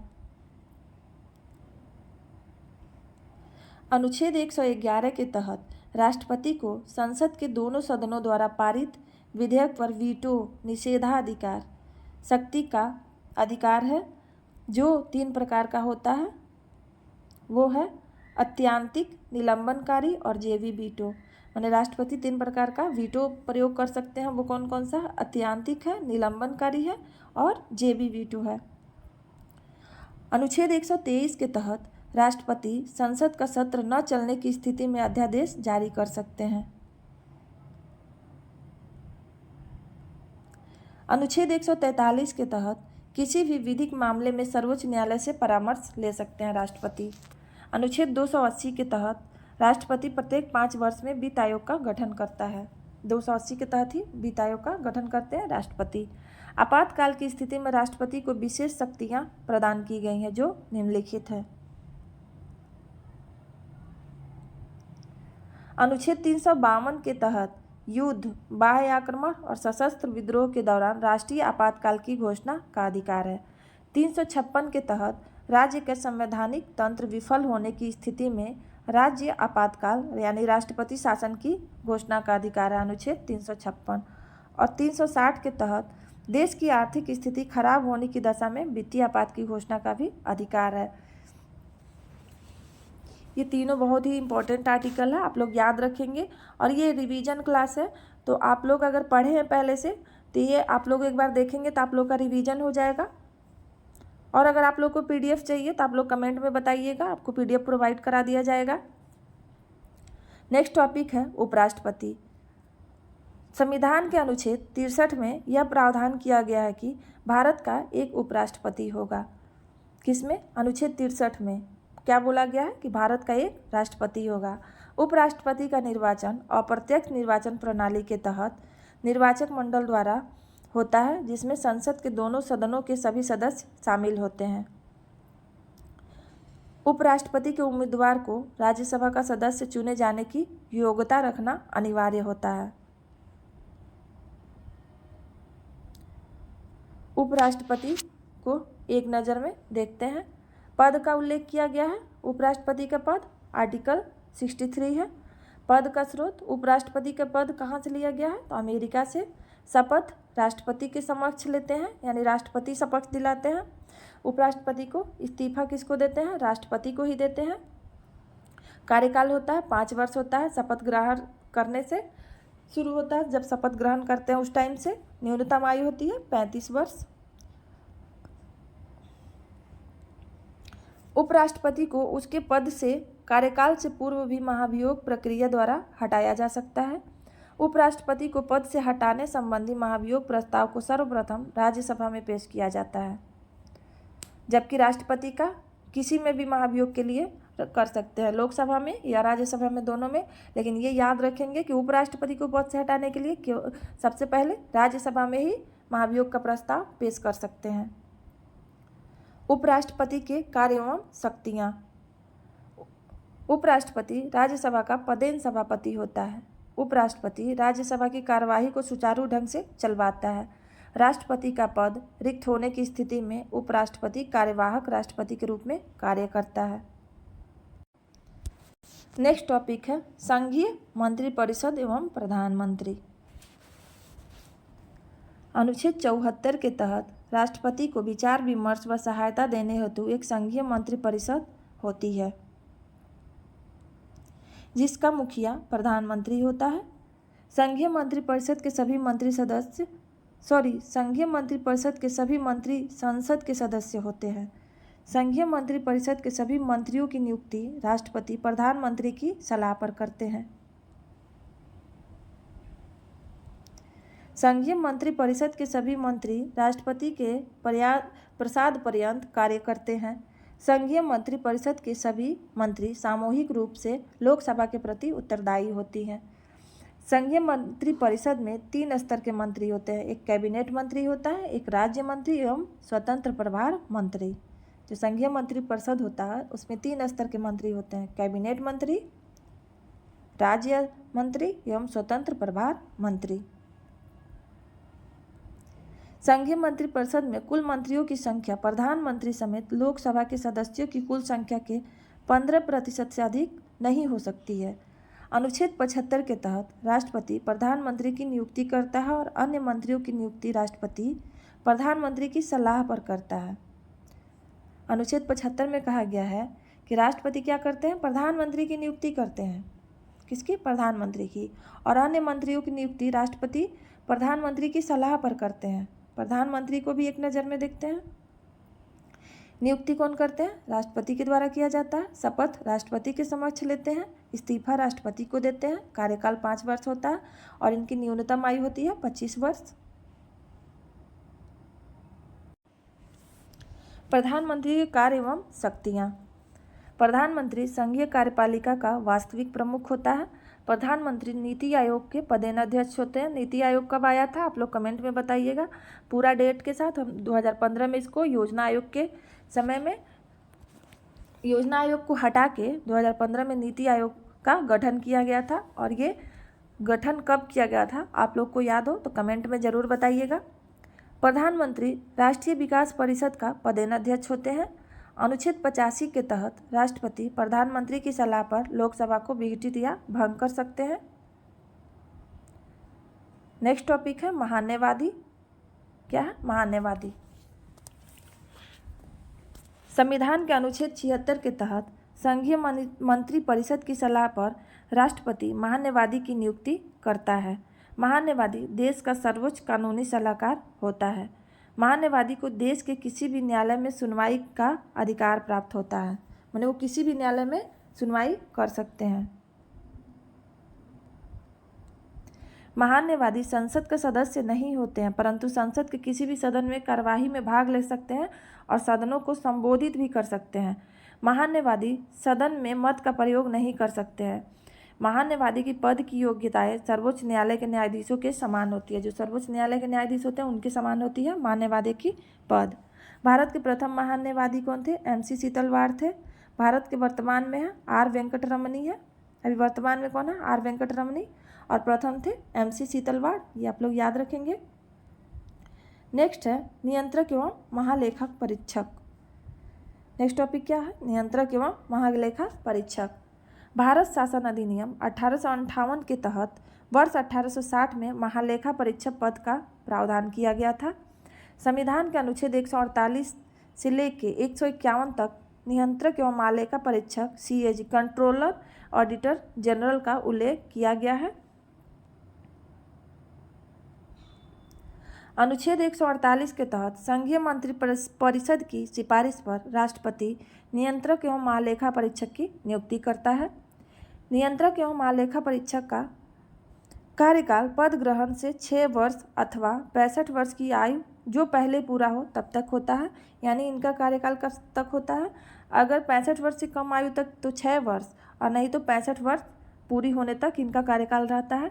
नियंत्रक एवं महालेखा परीक्षक को उसके पद से कार्यकाल से पूर्व भी हटाया जा सकता है, जिसकी विधि सुप्रीम कोर्ट के न्यायाधीशों के पदों से हटाने के समान होती है। नियंत्रक एवं महालेखा परीक्षक का मुख्य कार्य लोक धन के व्यय की निगरानी करना होता है। नियंत्रक एवं महालेखा परीक्षक की रिपोर्ट की जांच लोक लेखा समिति करती है, जिस कारण नियंत्रक एवं महालेखा परीक्षक को लोक लेखा समिति का मित्र, दार्शनिक और मार्गदर्शक कहा जाता है। क्या कहा जाता है? महालेखा परीक्षक को लोक लेखा समिति का मित्र, दार्शनिक और मार्गदर्शक कहा जाता है। वर्ष 1976 में महानियंत्रक CGA नामक नए पद का निर्माण किया गया था, जिसकी नियुक्ति राष्ट्रपति करता है। वर्तमान के प्रथम नियंत्रक और महालेखा परीक्षक नरहरि राव थे। भारत के प्रथम नियंत्रक एवं महालेखा परीक्षक नरहरि राव थे। भारत के वर्तमान नियंत्रक एवं महालेखा परीक्षक गिरीश चंद्र मुर्मू है। नेक्स्ट टॉपिक है संघीय विधायिका। क्या है? संघीय विधायिका। अनुच्छेद 79 के तहत संघीय विधायिका के रूप में कानून बनाने का कार्य संसद करती है। संसद के 3 प्रमुख अंग हैं। कौन कौन से हैं? राष्ट्रपति जो अध्यक्ष होता है, राज्यसभा उच्च सदन, राज्यसभा को उच्च सदन बोलते हैं और लोकसभा को निम्न सदन बोलते हैं। राज्यसभा को भंग नहीं किया जा सकता है, जबकि लोकसभा को भंग किया जा सकता है। तो हम लोग देखेंगे राज्यसभा के बारे में। राज्यसभा का निर्माण राज्यों तथा केंद्र शासित प्रदेशों के प्रतिनिधियों से मिलकर होता है। किससे होता है? राज्यों तथा केंद्र शासित प्रदेश के जो प्रतिनिधि होते हैं उनसे मिलकर होता है। राज्यसभा को उच्च सदन या अस्थायी सदन या राज्यों का परिषद कहा जाता है। राज्यसभा को उच्च सदन, अस्थायी सदन या राज्यों का परिषद कहा जाता है। राज्यसभा को भंग नहीं किया जा सकता है क्योंकि यह एक अस्थायी सदन है। इसके तहत 1/3 सदस्य प्रत्येक 2 वर्ष पर सेवानिवृत्त होते हैं। कितने? 1/3 सदस्य प्रत्येक 2 वर्ष पर सेवानिवृत्त होते हैं। राज्यसभा में अधिकतम सदस्यों की संख्या 250 निर्धारित है, जिसमें से 238 सदस्य राज्यों एवं केंद्र शासित प्रदेशों से निर्वाचित होते हैं और 12 सदस्यों का राष्ट्रपति द्वारा मनोनीत किए जाते हैं। राज्यसभा के सदस्यों का मनोनयन कला, विज्ञान, साहित्य और समाज सेवा के क्षेत्र में उत्कृष्ट योगदान, जो अच्छे काम करते हैं, उसके आधार पर किया जाता है। राज्यसभा में वर्तमान सदस्यों की संख्या 245 है। राज्यसभा में सर्वाधिक सीटों वाले राज्य सबसे अधिक कहाँ का है? उत्तर प्रदेश का 31 सीट है, महाराष्ट्र का 19 है, तमिलनाडु का 18, बिहार में 16, पश्चिम बंगाल में 16। राज्यसभा में प्रत्येक राज्य के प्रतिनिधियों का निर्वाचन उस राज्य की विधानसभा के सदस्यों द्वारा की जाती है। किसके द्वारा? विधानसभा के सदस्यों द्वारा राज्यसभा के प्रतिनिधियों का निर्वाचन किया जाता है। राज्यसभा के सदस्यों का कार्यकाल 6 वर्ष और न्यूनतम 30 वर्ष की आयु होती है। माने 30 वर्ष की आयु के बाद वो राज्यसभा के सदस्य बन सकते हैं और उनका कार्यकाल 6 वर्ष तक रहता है। राज्यसभा का पहली बार गठन 3 अप्रैल 1952 को हुआ था। कब हुआ था? 3 अप्रैल 1952 को। और इसकी पहली बैठक 13 मई 1952 को हुई थी। माने राज्यसभा का पहली बार गठन हुआ था 3 अप्रैल 1952 को और पहली बैठक हुई थी 13 मई 1952 को, 10 दिन बाद, यानी 1 महीने 10 दिन बाद। उपराष्ट्रपति राज्यसभा का पदेन सभापति होता है, परंतु राज्यसभा का सदस्य नहीं होता है। उपराष्ट्रपति क्या होता है? राज्यसभा का पदेन सभापति होता है और राज्यसभा का सदस्य नहीं होता है। ये सब इम्पोर्टेंट लाइन है, जो भी है सबको आप लोग अपने दिमाग में रखेंगे। राज्यसभा अपने सदस्यों में से एक उपसभापति का चुनाव करती है। राज्यसभा के प्रथम सभापति डॉक्टर सर्वपल्ली राधाकृष्णन और प्रथम उपसभापति SV कृष्णमूर्ति थे। कौन थे? SV कृष्णमूर्ति उपसभापति थे और सभापति डॉक्टर सर्वपल्ली राधाकृष्णन, यानी भारत के प्रथम उपराष्ट्रपति। राज्यसभा की प्रथम महिला उपसभापति वॉयलेट अल्वा थी। कौन थी? Violet Alva. राज्यसभा के वर्तमान सभापति जगदीप धनखड़ और वर्तमान उपसभापति हरिवंश नारायण है। कौन है? हरिवंश नारायण। अब देखेंगे हम लोग लोकसभा। लोकसभा का संगठन सार्वभौम वयस्क मताधिकार पर प्रत्यक्ष चुनाव द्वारा चुने गए प्रतिनिधियों से किया जाता है। लोकसभा को निम्न सदन या अस्थायी सदन या जनता का सदन कहा जाता है। लोकसभा में अधिकतम सदस्यों की संख्या 550 निर्धारित है, जिसमें से 530 सदस्य राज्यों और 20 सदस्य केंद्र शासित प्रदेशों से निर्वाचित होते हैं। 530 किससे? राज्य से, और 20 केंद्र शासित प्रदेशों से निर्वाचित होते हैं। टोटल सदस्यों की संख्या 550 होती है। लोकसभा में वर्तमान में सदस्यों की संख्या 543 है। लोकसभा में सर्वाधिक सीटें वाले राज्य है उत्तर प्रदेश में 80 है, महाराष्ट्र में 48, पश्चिम बंगाल में 42, बिहार में 40, तमिलनाडु में 39। लोकसभा के सदस्यों का कार्यकाल 5 वर्ष और न्यूनतम आयु 25 वर्ष होती है। यानी लोकसभा के सदस्य बनने के लिए न्यूनतम आयु कितनी चाहिए? 25 वर्ष, और उनका कार्यकाल कितना होता है? 5 वर्ष का होता है। राष्ट्रपति आपातकाल के दौरान लोकसभा के कार्यकाल को एक बार में 1 वर्ष के लिए ही बढ़ाया जा सकता है। 1976 में 42वें संवैधानिक संशोधन अधिनियम द्वारा लोकसभा के कार्यकाल को 5 वर्ष से बढ़ाकर 6 वर्ष कर दिया गया था, परंतु वर्ष 1978 में 44वें संवैधानिक संशोधन अधिनियम द्वारा लोकसभा के कार्यकाल को 6 वर्ष से घटाकर पुनः 5 वर्ष कर दिया गया था। ये आप लोग याद रखेंगे क्या?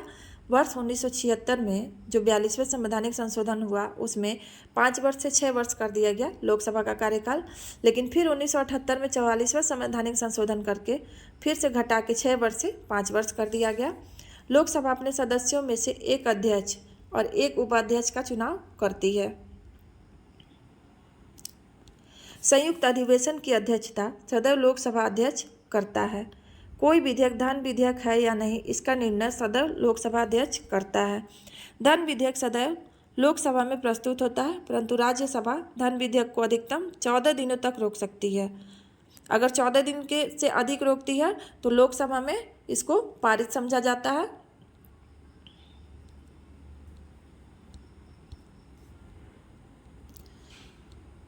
पहली लोकसभा का गठन वर्ष 1952 में हुआ था।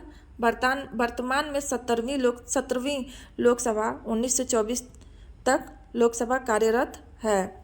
अभी कौन सी है? 17वीं है। लोकसभा के प्रथम अध्यक्ष GV मौलांकर यानी गणेश वासुदेव मौलांकर व पहली महिला अध्यक्ष मीरा कुमार थीं। इसके अतिरिक्त सुमित्रा महाजन भी लोकसभा की अध्यक्ष रह चुकी हैं। लोकसभा के प्रथम उपाध्यक्ष अनंत शयनम आयंकर थे। कौन थे? अनंत शयनम आयंकर। लोकसभा के वर्तमान अध्यक्ष कौन है? ओम बिरला है। संसद संबंधी महत्वपूर्ण तथ्य। संसद का कोई सदस्य यदि किसी पूर्व सूचना के 60 दिनों तक अनुपस्थित रहता है तो उसकी सदस्यता समाप्त की जा सकती है। संसद के सदनों में कोरम कुल सदस्य का 1/10वां भाग होता है। साधारणतः वर्ष में 3 बार संसद का सत्र आयोजित होते हैं: बजट सत्र, मानसून सत्र और शीतकालीन सत्र। 3 बार कौन कौन सा है? बजट सत्र, मानसून सत्र और शीतकालीन सत्र। संसद के 2 सत्रों के बीच किसी भी स्थिति में 6 माह से अधिक का अंतराल नहीं होना चाहिए। कितने माह का? 6 माह का अंतराल नहीं होना चाहिए 2 सत्र करने के बीच में।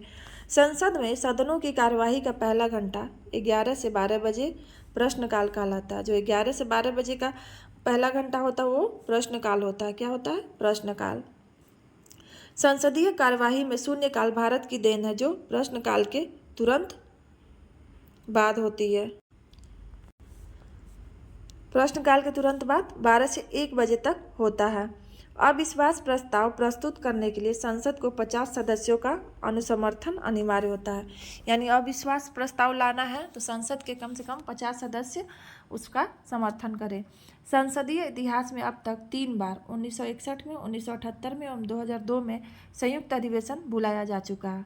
संयुक्त अधिवेशन कितनी बार बुलाया गया? 3 बार। याद रखेंगे, 1961 में, 1978 में और 2000।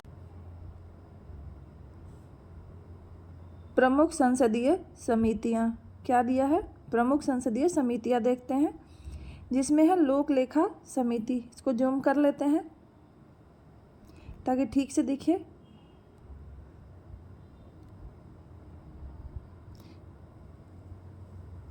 लोक लेखा समिति का गठन कब हुआ था? 1921 में हुआ था और भारत सरकार अधिनियम 1919 के तहत हुआ था।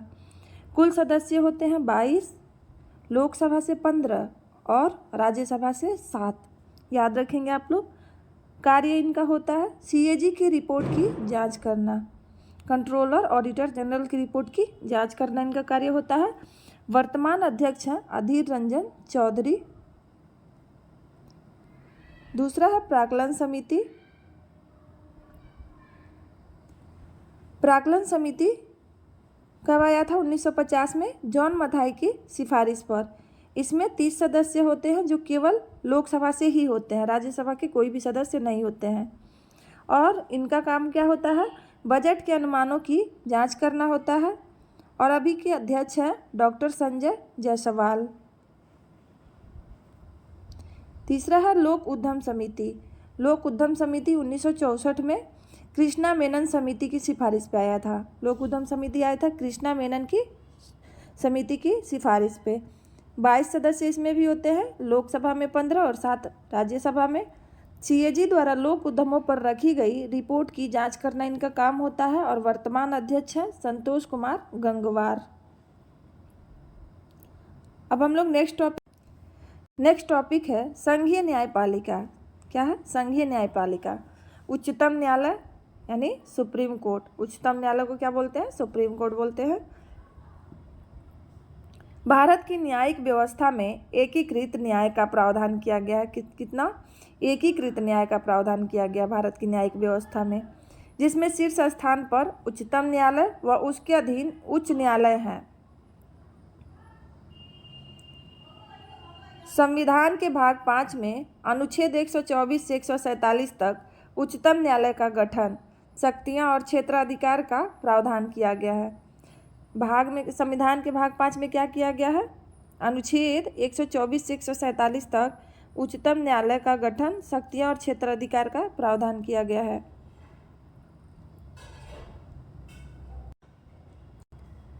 रेगुलेटिंग एक्ट 1773 में आया था और वर्ष 1774 में कलकत्ता में उच्चतम न्यायालय की स्थापना की गई थी, जिसके मुख्य न्यायाधीश सर एलिजा एम्पे थे और 3 अन्य न्यायाधीश थे जो इसमें नहीं दिया है। 3 अन्य न्यायाधीश कौन कौन से थे? चेस्टर, लिनेस्टर और हाइडे थे। भारत शासन अधिनियम 1935 के तहत संघीय न्यायपालिका का प्रावधान किया गया था। भारत शासन अधिनियम कब? 1935 में आया था। इसके तहत क्या किया गया था? संघीय न्यायपालिका का प्रावधान किया गया था। भारत के उच्चतम न्यायालय का उद्घाटन 28 जनवरी 1950 को किया गया था। कब? 28 जनवरी 1950 को। उच्चतम न्यायालय में न्यायाधीशों की संख्या वृद्धि करने की शक्ति संसद में निहित है। माने उच्चतम न्यायालय में न्यायाधीशों की संख्या में वृद्धि कौन कर सकता है? संसद ही कर सकता है। वर्तमान में उच्चतम न्यायालय में कुल न्यायाधीशों की संख्या 34 है। कितनी है? 34 है। एक मुख्य न्यायाधीश और 33 अन्य न्यायाधीश होते हैं। उच्चतम न्यायालय के न्यायाधीश एक नज़र में नियुक्ति कौन करता है उच्चतम न्यायालय के न्यायाधीश की? राष्ट्रपति करते हैं। पदच्युत प्रक्रिया संसद को है असमर्थता के आधार पर, यानी इनको हटा कौन सकते हैं? तो ये संसद हटा सकते हैं और असमर्थता के आधार पर। शपथ राष्ट्रपति दिलाते हैं, इस्तीफा भी राष्ट्रपति को देते हैं। कार्यकाल इनका निर्धारित नहीं है। अधिकतम उम्र 65 वर्ष होती है और वेतन होता है इनका 2,80,000 मुख्य न्यायाधीश का। जो सर्वोच्च न्यायाधीश होते हैं उनका होता है 2,80,000 और अन्य न्यायाधीश का होता है 2.5 लाख प्रति माह। उच्चतम न्यायालय का न्यायाधीश बनने के लिए किसी व्यक्ति को भारत का नागरिक होना चाहिए। माने उच्चतम न्यायालय का न्यायाधीश बनना है तो सबसे पहले तो ये होगा कि वो भारत का नागरिक हो। वह व्यक्ति किसी उच्च न्यायालय में कम से कम 5 वर्ष तक न्यायाधीश रहा हो या उसे उच्च न्यायालय या विभिन्न न्यायालयों में मिलाकर 10 वर्षों तक वकील होना चाहिए। राष्ट्रपति की नज़र में विधिवेता यानी कानून की जानकारी हो। नेक्स्ट, उच्चतम न्यायालय के प्रथम मुख्य न्यायाधीश हीरालाल जे कानिया थे। उच्चतम न्यायालय के प्रथम मुख्य न्यायाधीश कौन थे? हीरालाल जे कानिया। उच्चतम न्यायालय के वर्तमान मुख्य न्यायाधीश धनंजय यशवंत चंद्रचूड़ है। DY चंद्रचूड़ है अभी वर्तमान में इसके मुख्य न्यायाधीश। नेक्स्ट है राज्य कार्यपालिका। राज्य कार्यपालिका में हम लोग राज्यपाल के बारे में देखेंगे। सबसे पहले राज्यपाल द्वारा राज्य का प्रथम नागरिक व संवैधानिक प्रमुख होता है। राज्यपाल राज्य का क्या होता है? प्रथम नागरिक व संवैधानिक प्रमुख होता है। अनुच्छेद 153 के तहत प्रत्येक राज्य में राज्यपाल का प्रावधान किया गया है। एक राज्यपाल को 2 या 2 से अधिक राज्यों का राज्यपाल नियुक्त किया जा सकता है।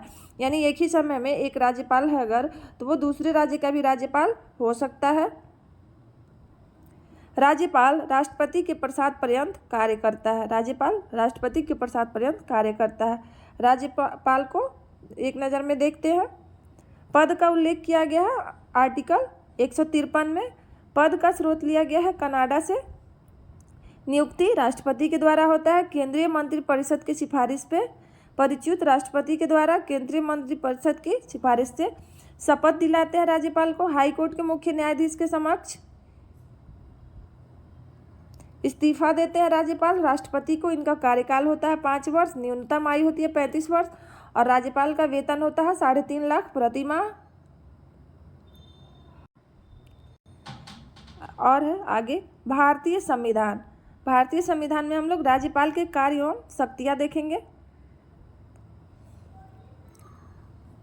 राज्यपाल राज्य की कार्यपालिका और विधायिका का प्रमुख होता है। जो राज्यपाल होता है राज्य की कार्यपालिका विधायिका का प्रमुख होता है। राज्यपाल राज्य सरकार के महत्वपूर्ण अधिकारियों की नियुक्ति करता है, जैसे मुख्यमंत्री, राज्य मंत्रिपरिषद के सभी मंत्री, महाधिवक्ता, राज्य संबंधी संस्थाओं के अध्यक्ष एवं सदस्यों की नियुक्ति कौन करता है? राज्यपाल करता है। राज्य से संबंधित जो भी होते हैं। राज्यपाल राज्य विश्वविद्यालय का कुलाधिपति होता है। राज्य विश्वविद्यालय का कुलाधिपति राज्यपाल होता है। अनुच्छेद 161 के तहत न्यायालय द्वारा दी गई सजा को कम अथवा पूर्णतः माफ कर सकता है। इसे राज्यपाल की क्षमा दान शक्ति कहा जाता है। अनुच्छेद 171 के तहत राज्यपाल विधान परिषद की कुल सदस्य संख्या का 1/6 भाग सदस्यों को मनोनीत करता है, जिनका कला, विज्ञान, साहित्य, समाज सेवा एवं सहकारिता के क्षेत्र में उत्कृष्ट योगदान होता है। किस अनुच्छेद के तहत करता है? 171 के तहत। कुल सदस्यों की संख्या 1/6 भाग सदस्यों को वो मनोनीत करता है जो कला, विज्ञान, साहित्य, समाज सेवी, सहकारिता के क्षेत्र में उत्कृष्ट योगदान जिनका होता है। आर्टिकल 174 के तहत राज्यपाल मुख्यमंत्री की सिफारिश पर विधानसभा को भंग या विघटित कर सकता है। यानी राज्यपाल को अधिकार है कि वो क्या करे, जो विधानसभा है उसको भंग कर सकता है अनुच्छेद 174 के तहत मुख्यमंत्री की सिफारिश पे। अनुच्छेद 200 के तहत राज्यपाल राज्य विधानमंडल द्वारा पारित विधेयक पर वीटो शक्ति का प्रयोग करके विधेयक को राष्ट्रपति के पास आरक्षित कर सकता है। अनुच्छेद 213 के तहत राज्यपाल राज्य विधानमंडल का सत्र न चलने की स्थिति में राज्य सूची के किसी भी विषय पर अध्यादेश जारी कर सकता है। अनुच्छेद 213 के तहत क्या है, एक बार फिर देखिए। 213 के तहत है, राज्यपाल विधानमंडल का सत्र न चलने की स्थिति में राज्य सूची में जो भी विषय है उस पर क्या कर सकता है, अध्यादेश जारी करने का उसको अधिकार रहता है। अनुच्छेद 356 के तहत राज्यपाल की सिफारिश पर राष्ट्रपति राज्य आपातकाल या राष्ट्रपति शासन की घोषणा करता है। नेक्स्ट टॉपिक है राज्य की मंत्रिपरिषद एवं मुख्यमंत्री। राज्य के मंत्रिपरिषद एवं मुख्यमंत्री। अनुच्छेद 163 के तहत राज्यपाल को विचार विमर्श व सहायता देने हेतु राज्य मंत्रिपरिषद का गठन किया जाता है, जिसका मुखिया मुख्यमंत्री होते हैं। राज्य मंत्रिपरिषद के सभी मंत्री राज्य विधानमंडल के सदस्य होते हैं। जो राज्य मंत्रिपरिषद होता है उसके सभी मंत्री कहाँ, राज्य विधानमंडल के सदस्य होते हैं। राज्य मंत्रिपरिषद के सभी मंत्री राज्यपाल के प्रसाद पर्यंत कार्य करते हैं।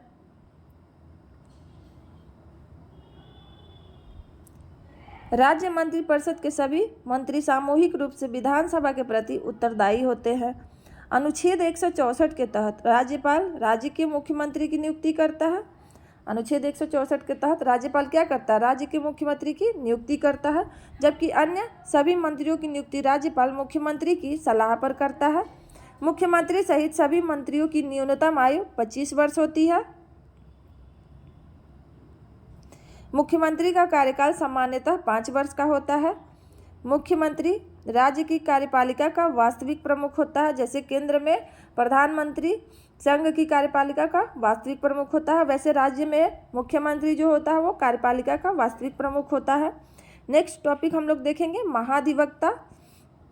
संविधान के अनुच्छेद 165 के तहत प्रत्येक राज्य के लिए महाधिवक्ता के पद का प्रावधान किया गया है। अनुच्छेद 165 में महाधिवक्ता के पद के बारे में कहा गया। प्रत्येक राज्य में महाधिवक्ता को नियुक्त किया जाता है।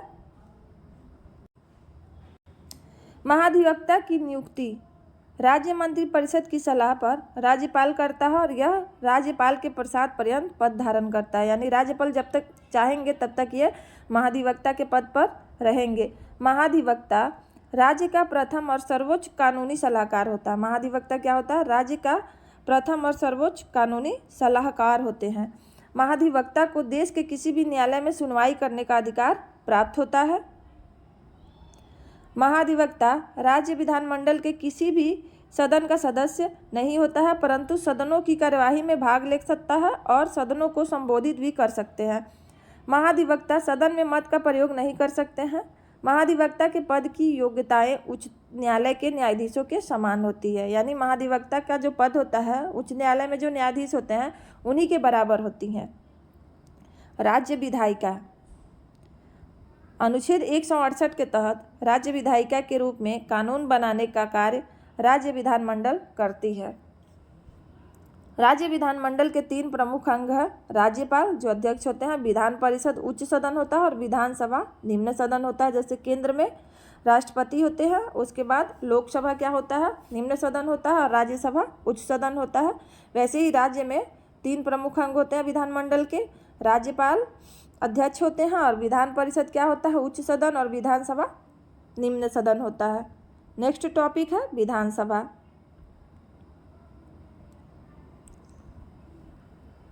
विधानसभा को निम्न अथवा अस्थायी सदन कहा जाता है।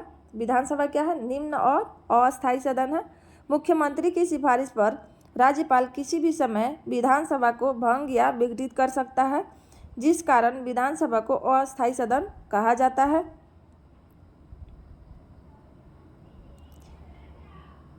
किसी राज्य की विधानसभा में अधिकतम सदस्यों की संख्या 500 और न्यूनतम सदस्यों की संख्या 60 निर्धारित है। देश की 4 विधानसभाएं न्यूनतम सदस्य संख्या का अपवाद हैं। गोवा में मात्र 40 है, मिजोरम में 40, सिक्किम में 32 और पुडुचेरी में 30। आप लोग याद रखेंगे इसको। विधानसभा में अधिकतम सदस्यों की संख्या 500 होती है और न्यूनतम कम से कम 60 होनी चाहिए, लेकिन 4 ऐसे राज्य हैं जिसमें 60 से भी कम है। वो है गोवा में 40 है, मिजोरम में भी 40 है, सिक्किम में 32 और पुडुचेरी में 30। और सबसे अधिक विधानसभा सीटों वाले राज्य हैं। सबसे अधिक उत्तर प्रदेश में 403, पश्चिम बंगाल में 294, महाराष्ट्र में 288, बिहार में 243। देश के 3 केंद्र शासित प्रदेश, जम्मू कश्मीर में 114, दिल्ली में 70 एवं पुडुचेरी में 30 ही है। विधानसभा के गठन का प्रावधान किया गया है। अनुच्छेद 332 के तहत विधानसभाओं में जनसंख्या के आधार पर अनुसूचित जातियों एवं जनजातियों को सीटों का आरक्षण किया गया है।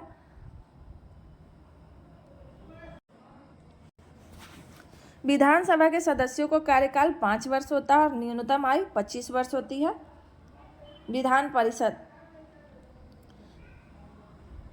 परिषद को उच्च अथवा अस्थायी सदन कहा जाता है। विधान परिषद एकमात्र ऐसा सदन है जिसे भंग नहीं किया जा सकता। जैसे केंद्र में राज्यसभा को भंग नहीं किया जा सकता, वैसे राज्य में विधान परिषद को भंग नहीं किया जा सकता, परंतु समाप्त किया जा सकता है।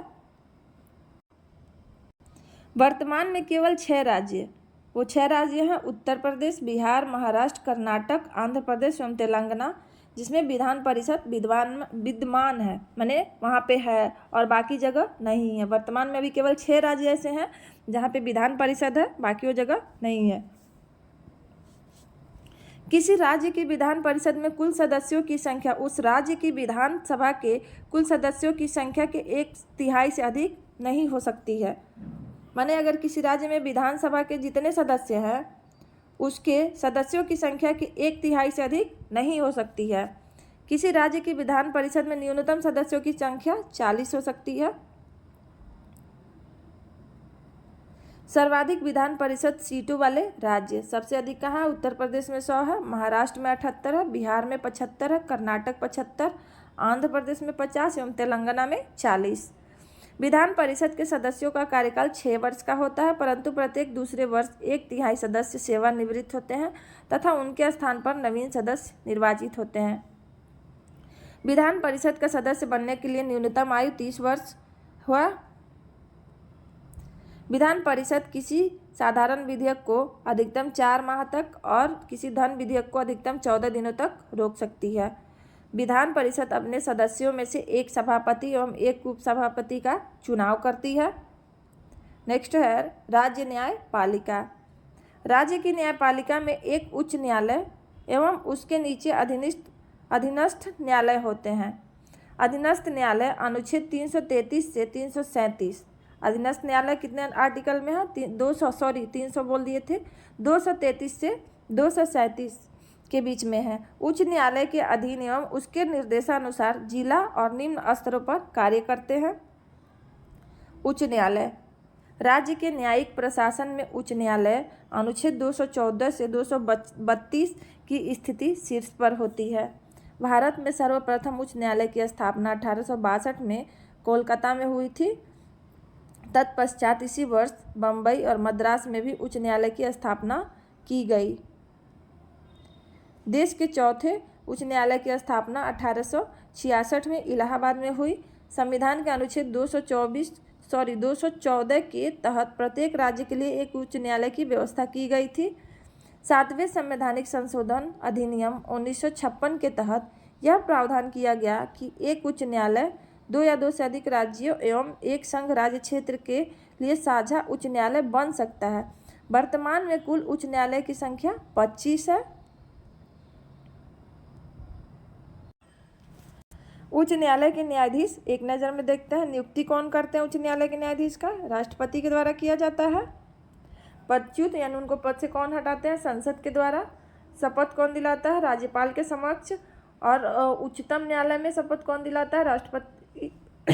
इस्तीफा राष्ट्रपति को देते हैं। कार्यकाल इनका निर्धारित नहीं होता है और अधिकतम आयु होती है 62 वर्ष। उच्चतम न्यायालय के न्यायाधीशों की अधिकतम आयु 65 वर्ष होती है और उच्च न्यायालय में 62 वर्ष। वेतन होता है मुख्य न्यायाधीशों की 2.5 लाख और अन्य न्यायाधीश का होता है 2,25,000। उच्च न्यायालय का न्यायाधीश बनने के लिए किसी व्यक्ति को भारत का नागरिक होना चाहिए। वह व्यक्ति किसी निम्न न्यायालय में कम से कम 10 वर्ष तक न्यायाधीश रहा हो या उच्च न्यायालय या विभिन्न न्यायालयों में मिलाकर 10 वर्ष तक वकील रहा हो। स्थानीय स्वशासन ये जितने भी टॉपिक हैं सिर्फ इसमें इम्पोर्टेंट ही दिया है। आप लोग पूरे वीडियो को देखिएगा और वीडियो पसंद आए तो लाइक और सब्सक्राइब कीजिएगा और अपने दोस्तों को भी शेयर कीजिएगा ताकि ऐसे ही वीडियो आगे और आते रहे। नेक्स्ट टॉपिक है स्थानीय स्वशासन, पंचायत। इसमें स्थानीय स्वशासन में हम लोग पंचायत देखेंगे। पहले लॉर्ड रिपन को भारतीय स्थानीय स्वशासन का जनक माना जाता है। किसको? लॉर्ड रिपन को भारतीय स्थानीय स्वशासन का जनक माना जाता है। 1882 के रिपन प्रस्ताव को भारतीय स्वशासन का मैग्ना कार्टा कहा जाता है। अनुच्छेद 40 में ग्राम पंचायतों के गठन करना राज्यों का कर्तव्य बताया गया है, जो गांधीवादी विचारधारा से संबंधित है। जनवरी 1957 में बलवंत राय मेहता समिति का गठन किया गया था। इस समिति ने त्रिस्तरीय पंचायती राज व्यवस्था की सिफारिश की थी। 2 अक्टूबर 1959 को बलवंत राय मेहता समिति की सिफारिश पर पंडित नेहरू ने राजस्थान के नागौर जिले के बांगड़ी गांव में सर्वप्रथम त्रिस्तरीय पंचायती राज व्यवस्था की शुरुआत की। वर्ष 1977 में अशोक मेहता समिति का गठन किया गया। अशोक मेहता समिति का गठन 1977 में किया गया, जिसका उद्देश्य पंचायती राज व्यवस्था में उत्पन्न कमियों को दूर करना था। इस समिति ने द्विस्तरीय पंचायती राज व्यवस्था की सिफारिश की थी। बलवंत राय मेहता समिति त्रिस्तरीय समिति की व्यवस्था की सिफारिश की थी, जबकि अशोक मेहता समिति द्विस्तरीय पंचायती राज व्यवस्था की सिफारिश की थी। और कब आया था? 1977 में। वर्ष 1986 में प्रधानमंत्री राजीव गांधी के शासनकाल में लक्ष्मीमल सिंधवी समिति का गठन किया गया। लक्ष्मीमल सिंधवी समिति का गठन कब किया गया था? 1986 में। 73वें संवैधानिक संशोधन अधिनियम 1992 के तहत भाग 9 के अनुच्छेद 243 से अनुच्छेद 243 के ओ तक ग्रामीण पंचायती राज व्यवस्था को स्थापित किया गया। संविधान के भाग 9 में कुल अनुच्छेदों की संख्या 16 है। इसके साथ ही ग्राम स्तर की पंचायतों की कार्य शक्तियाँ कर्तव्यों का उल्लेख किया गया है। 11वीं अनुसूची में किया गया है। इस अनुसूची में कुल 29 विषय है। कितने विषय हैं? 29 विषय है टोटल। आगे देखते हैं।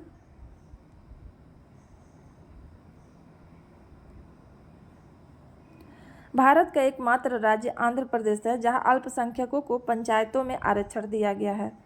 माने अल्पसंख्यकों को पंचायतों में आरक्षण दिया गया है। कौन सा राज्य है? आंध्र प्रदेश है। उत्तर प्रदेश में महिलाओं को 1/3 सीटों का आरक्षण प्रदान किया गया है। मध्य प्रदेश, बिहार तथा उत्तराखंड में महिलाओं के लिए 1/2 सीटों का आरक्षण दिया गया है। भारत में पंचायती राज व्यवस्था का वास्तुकार बलवंत राय मेहता को माना जाता है। स्थानीय स्वशासन राज्य सूची का विषय है। स्थानीय स्वशासन किस सूची का विषय है? राज्य सूची का। हमारे संविधान में कितनी सूचियां हैं? 3 है, संघ सूची, राज्य सूची और समवर्ती सूची। पंचायतों का सदस्य बनने की न्यूनतम आयु 21 वर्ष होती है। अरुणाचल प्रदेश एकमात्र ऐसा राज्य है जहां पर अनुसूचित जाति को सीटों का आरक्षण नहीं दिया गया है। अगर पूछ दिया कि ऐसा कौन सा राज्य है जहां पर अनुसूचित जाति को सीटों का आरक्षण नहीं दिया गया है, तो वो है अरुणाचल प्रदेश। मेघालय, मिजोरम तथा नागालैंड में पंचायतों का गठन नहीं किया गया है। इन राज्यों में एक स्तरीय जनजातीय परिषद कार्यरत है। 24 अप्रैल को प्रत्येक वर्ष राष्ट्रीय पंचायती राज दिवस के रूप में मनाया जाता है। 24 अप्रैल को राष्ट्रीय पंचायती राज दिवस के रूप में मनाया जाता है। उत्तर प्रदेश पंचायत विधि संशोधन विधेयक वर्ष 1994 में पारित किया गया था, जो 22 अप्रैल 1994 को लागू हुआ था। उत्तर प्रदेश पंचायत विधि संशोधन किस वर्ष? 1994 में पारित किया गया था, जो 22 अप्रैल 1994 को लागू हुआ था।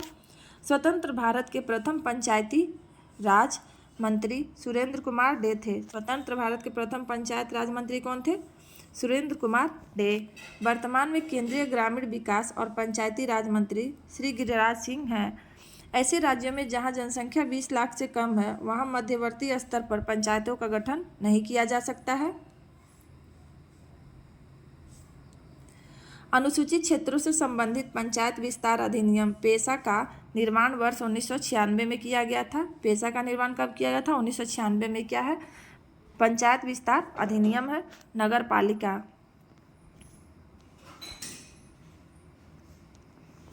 अंग्रेजों ने 1687 में पहली बार नगर निगम की स्थापना मद्रास में की थी। नगर निगम की स्थापना कहाँ की गई थी? मद्रास में। और कब? 1687 ईस्वी को पहली बार किया गया था। और कौन किए थे? अंग्रेज किए थे।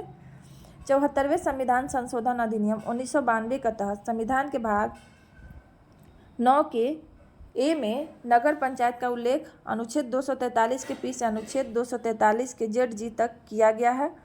संविधान के भाग 9 के ए में कुल अनुच्छेदों की संख्या 18 है।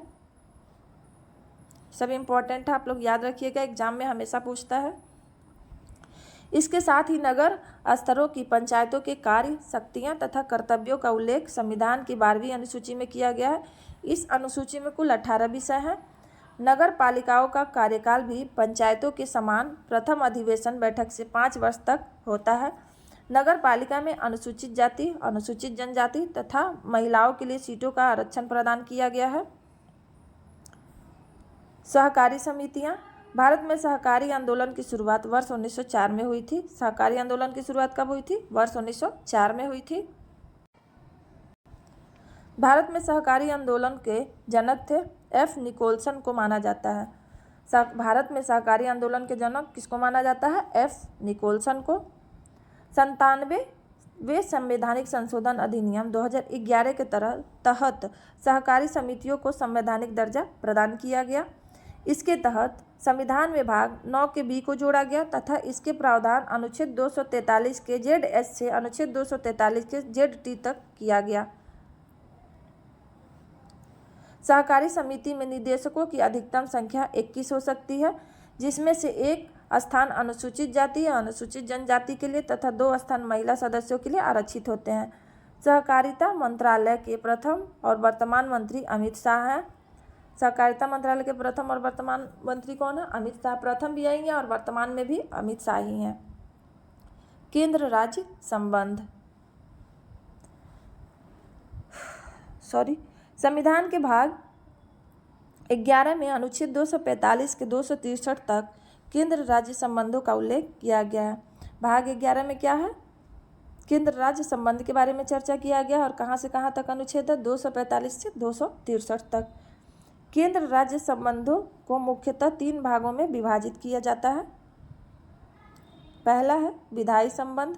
विधायी संबंध में 245 से 255 अनुच्छेद तक। उसके बाद है प्रशासनिक संबंध। प्रशासनिक में है 255 से 263 अनुच्छेद तक। और उसके बाद है वित्तीय संबंध, अनुच्छेद 264 से 293। यानी पहला विधायी संबंध है, दूसरा प्रशासनिक और तीसरा वित्तीय है। विधायी में 245 से 255 अनुच्छेद और प्रशासनिक में 256 से 263 और वित्तीय संबंध में 264 से 293। वित्तीय संबंध का उल्लेख संविधान के भाग 12 में किया गया है। वित्तीय संबंध का उल्लेख कहाँ किया गया? संविधान के भाग 12 में किया गया है। अनुच्छेद 246 के तहत केंद्र एवं राज्यों के मध्य विधायी शक्तियों के बंटवारे के लिए 3 सूचियों का निर्माण 7वीं अनुसूची में किया गया है। अनुच्छेद 246 के ए के तहत वस्तु और सेवा कर जीएसटी के संबंध में विशेष प्रावधान है। 246 के ए के तहत क्या है? वस्तु और सेवा कर जो है जीएसटी के संबंध में विशेष प्रावधान है। और जीएसटी कब से लागू किया गया है? आप लोग कमेंट में बताइएगा। 2017 में किया गया था और आप लोग एग्जैक्ट डेट बताइए। अनुच्छेद 248 के तहत विधायन की अवशिष्ट शक्तियां संसद में निहित है। अनुच्छेद 249 के तहत राष्ट्र हित में राज्य सूची से संबंधित विषय पर संसद को कानून बनाने की शक्ति है। अनुच्छेद 250 के तहत आपातकाल की स्थिति में राज्य सूची से संबंधित विषय पर संसद को कानून बनाने की शक्ति है। अनुच्छेद 253 के तहत संसद को अंतर्राष्ट्रीय समझौते पर अमल करने के लिए विधि बनाने की शक्ति है। अनुच्छेद 262 इम्पोर्टेंट है। अनुच्छेद 262 के तहत संसद विधि बनाकर अंतर्राज्यीय नदियों अथवा नदी घाटियों के पानी से संबंधित विवादों के संबंध में न्याय निर्णय कर सकता है।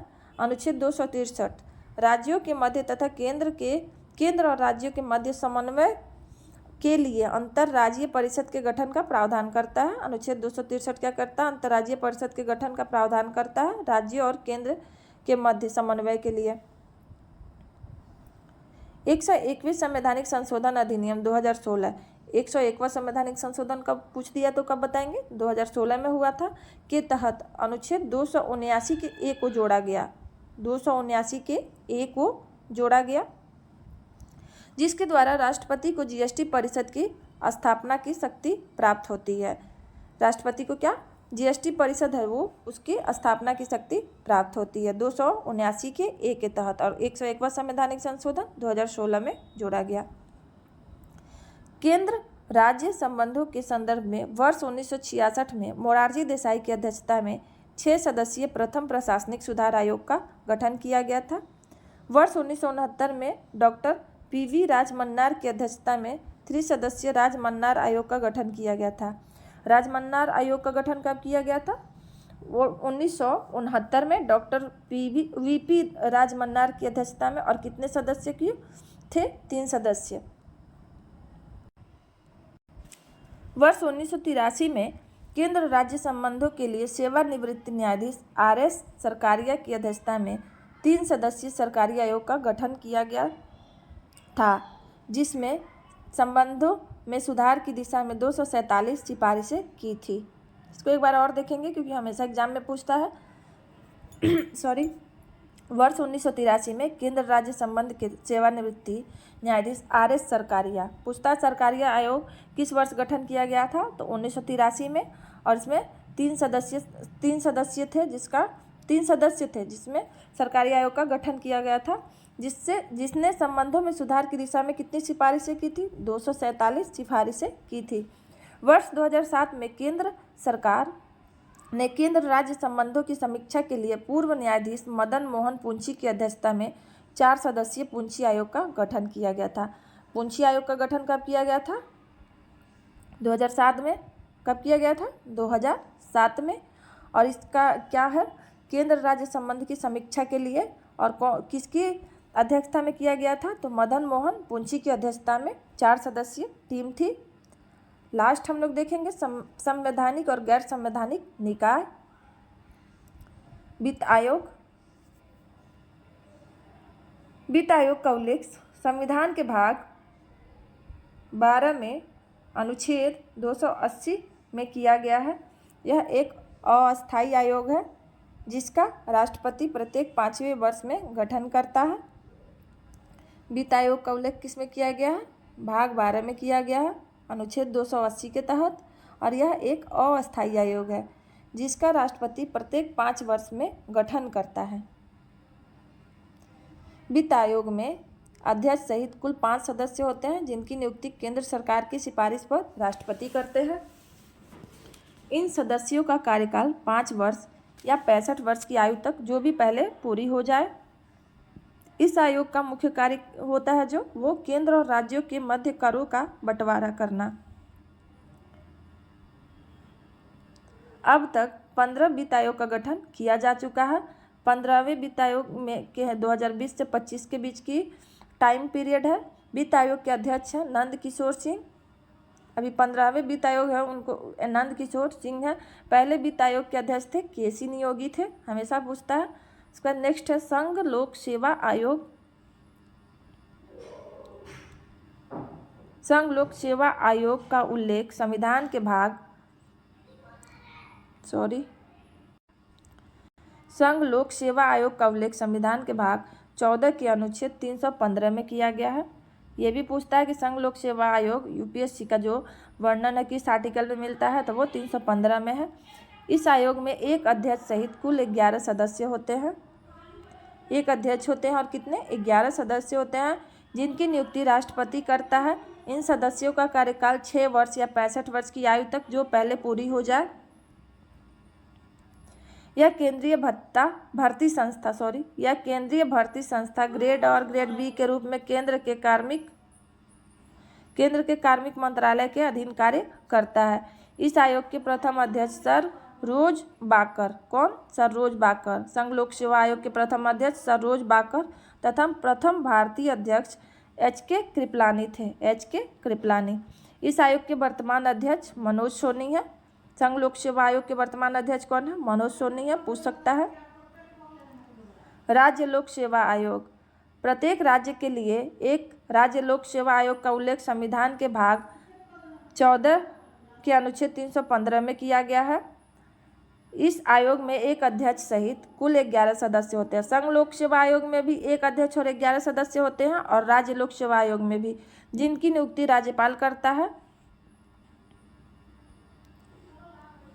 इन सदस्यों का कार्यकाल 6 वर्ष या 62 वर्ष की आयु तक जो पहले पूरा होता है।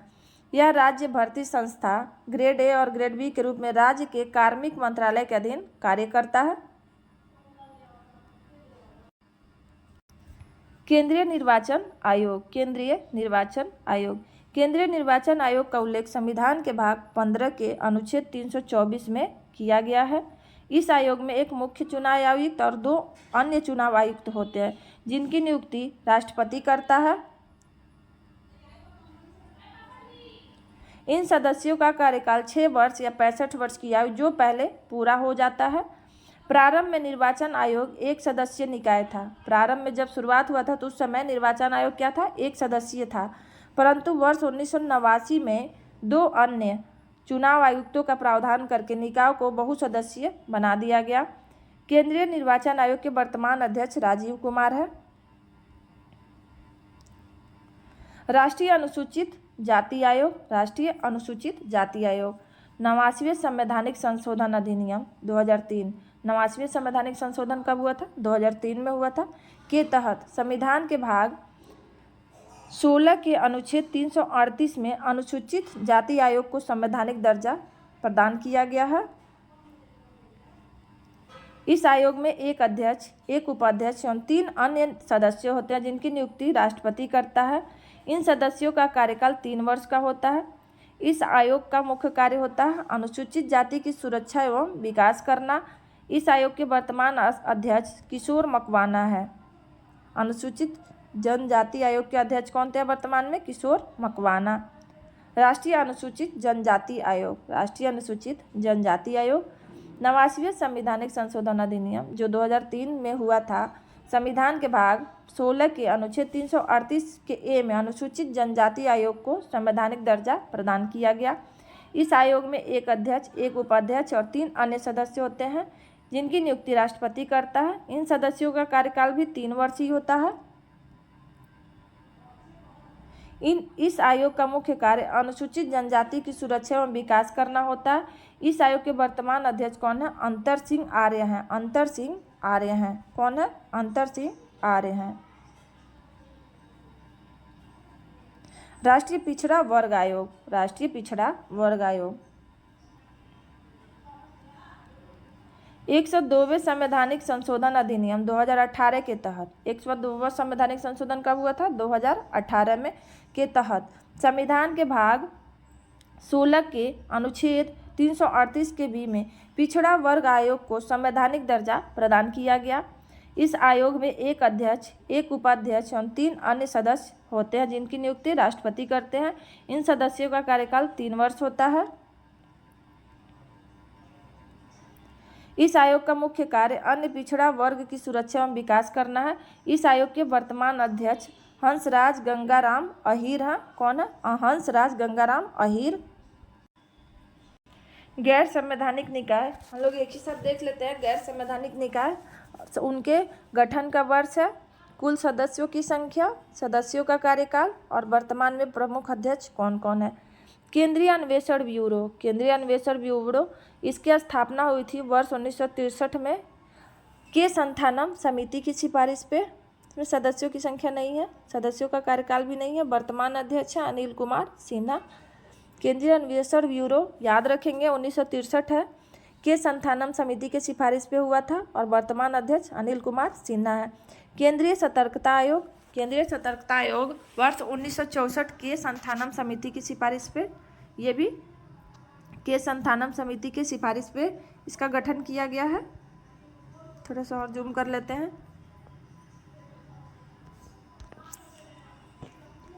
इसमें कुल सदस्यों की संख्या 3 होती है और कार्यकाल होता है 4 वर्ष या 65 वर्ष की आयु तक।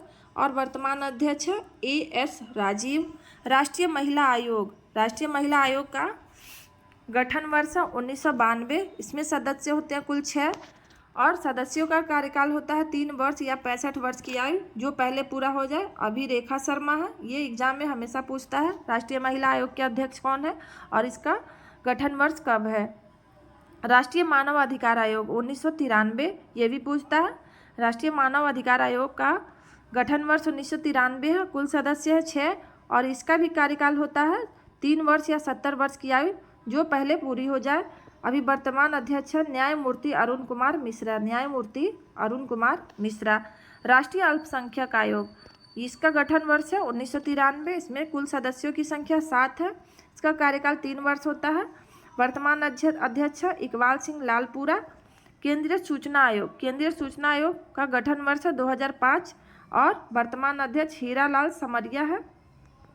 राष्ट्रीय बाल अधिकार संरक्षण आयोग, राष्ट्रीय बाल अधिकार संरक्षण आयोग, इसका गठन वर्ष 2007 है। सदस्यों की संख्या भी 7 है। इसमें है सदस्यों का कार्यकाल 3 वर्ष या 65 वर्ष की आयु तक अध्यक्ष एवं 3 वर्ष या 60 वर्ष की आयु तक अन्य सदस्य। इसके वर्तमान अध्यक्ष है प्रियंका कानूनगो। वर्तमान अध्यक्ष कौन है? प्रियंका कानूनगो। नीति आयोग, इसकी स्थापना हुई थी 2015 में और इसके वर्तमान अध्यक्ष कौन है? नरेंद्र मोदी हैं। प्रधानमंत्री ही इसके अध्यक्ष होते हैं, तो नरेंद्र मोदी हैं। नेक्स्ट हम लोग देखेंगे राजभाषा। राजभाषा, भारतीय संविधान के भाग 17 में राजभाषा का उल्लेख किया गया है। अनुच्छेद 343 से 351 तक राजभाषा संबंधी प्रावधानों का उल्लेख किया गया है। 343 से 351 तक। अनुच्छेद 343 के तहत संघ की राजभाषा हिंदी और लिपि देवनागरी है। अनुच्छेद 343 के तहत संघ की राजभाषा क्या है? हिंदी है और लिपि देवनागरी है। अनुच्छेद 344 के तहत राष्ट्रपति राजभाषा के संबंध में आयोग का गठन कर सकता है, जिसमें एक अध्यक्ष और संविधान की 8वीं अनुसूची में शामिल विभिन्न भाषाओं के प्रतिनिधि शामिल होते हैं। वर्ष 1955 में बीजी खेर की अध्यक्षता में प्रथम राजभाषा आयोग का गठन किया गया था। प्रथम राजभाषा आयोग का गठन कब किया गया था? 1955 में। और किसकी अध्यक्षता में? तो वो बीजी खेर की अध्यक्षता में। राजभाषा के संबंध में संयुक्त संसदीय समिति के गठन का भी प्रावधान है। इस समिति में कुल 30 सदस्य होते हैं, जिसमें 20 सदस्य लोकसभा और 10 सदस्य राज्यसभा से। 20 सदस्य किससे? लोकसभा से और 10 राज्यसभा से। टोटल सदस्यों की संख्या होती है 30। वर्ष 1963 में संसद ने राजभाषा अधिनियम पारित किया था। 1963 में राजभाषा अधिनियम को पारित किया गया था। भारतीय संविधान में किसी भी भाषा को 8वीं अनुसूची के अंतर्गत शामिल किया जाता है। वर्तमान में 8वीं अनुसूची में 22 भाषाएं वर्णित हैं। मूल संविधान में 14 भाषाएं थी। 21वां संवैधानिक संशोधन अधिनियम 1967 के तहत सिंधी भाषा को 8वीं अनुसूची में शामिल किया गया था। उसके बाद 71वां संवैधानिक संशोधन अधिनियम 1992 के तहत कोंकणी, मणिपुरी और नेपाली भाषा को 8वीं अनुसूची में शामिल किया गया है। इसका टिक याद रख सकते हैं हम लोग। नमक से हो जाएगा नेपाली, मणिपुरी और कोंकणी। 92वां संवैधानिक संशोधन अधिनियम 2003 के तहत 4 भाषा को जोड़ा गया था, जो कौन कौन सा है? बोडो, डोंगरी, संथाली और मैथिली। बोडो, डोंगरी, मैथिली और संथाली को 8वीं अनुसूची में शामिल किया गया था। संवैधानिक संशोधन कौन सा था? 92। और कब हुआ था? 2003 में। 14 सितंबर 1949 को हिंदी संवैधानिक रूप से राजभाषा घोषित की गई थी, जिस कारण प्रत्येक वर्ष 14 सितंबर को हिंदी दिवस मनाया जाता है। अनुच्छेद 348 उच्चतम न्यायालय तथा उच्च न्यायालय में प्रयोग की जाने वाली भाषा का उल्लेख है। अनुच्छेद 350 का ए प्राथमिक स्तर पर मातृभाषा में शिक्षण के लिए सुविधाएं हैं। अनुच्छेद 351 हिंदी भाषा के विकास के लिए निर्देश। 351 में क्या है? हिंदी भाषा के विकास के लिए निर्देश दिए गए हैं। नेक्स्ट हम लोग देखेंगे आपातकालीन उपबंध। अब थोड़ा सा और बचा हुआ है।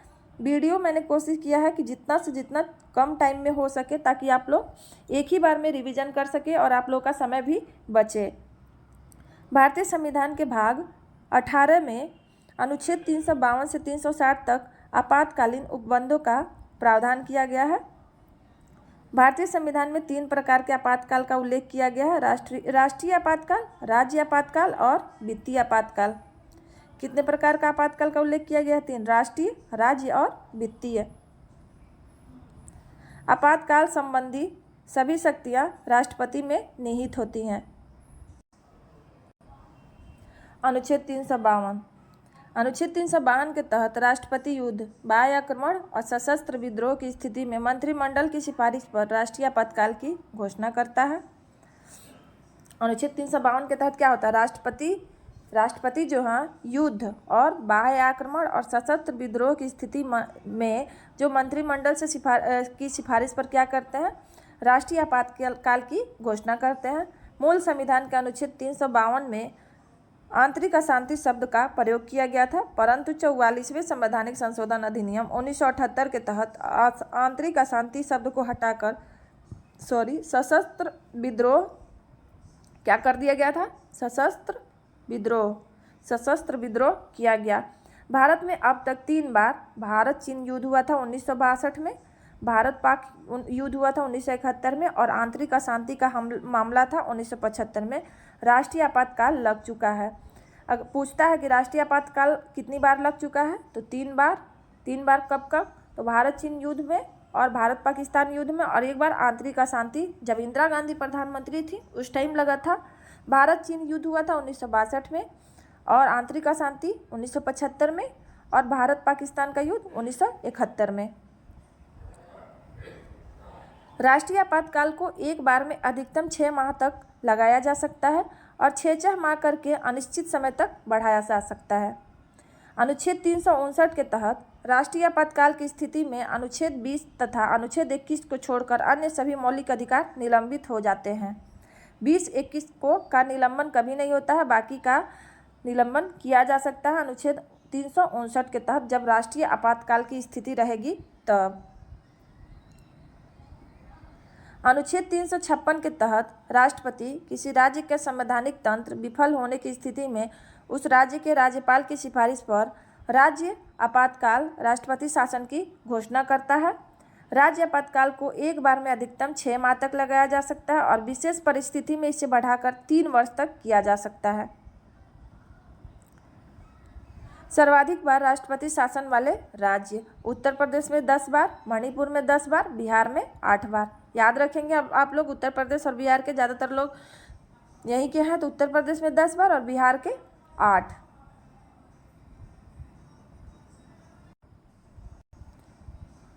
सर्वाधिक बार राष्ट्रपति शासन इंदिरा गांधी 49 बार उनके शासनकाल में लगा है।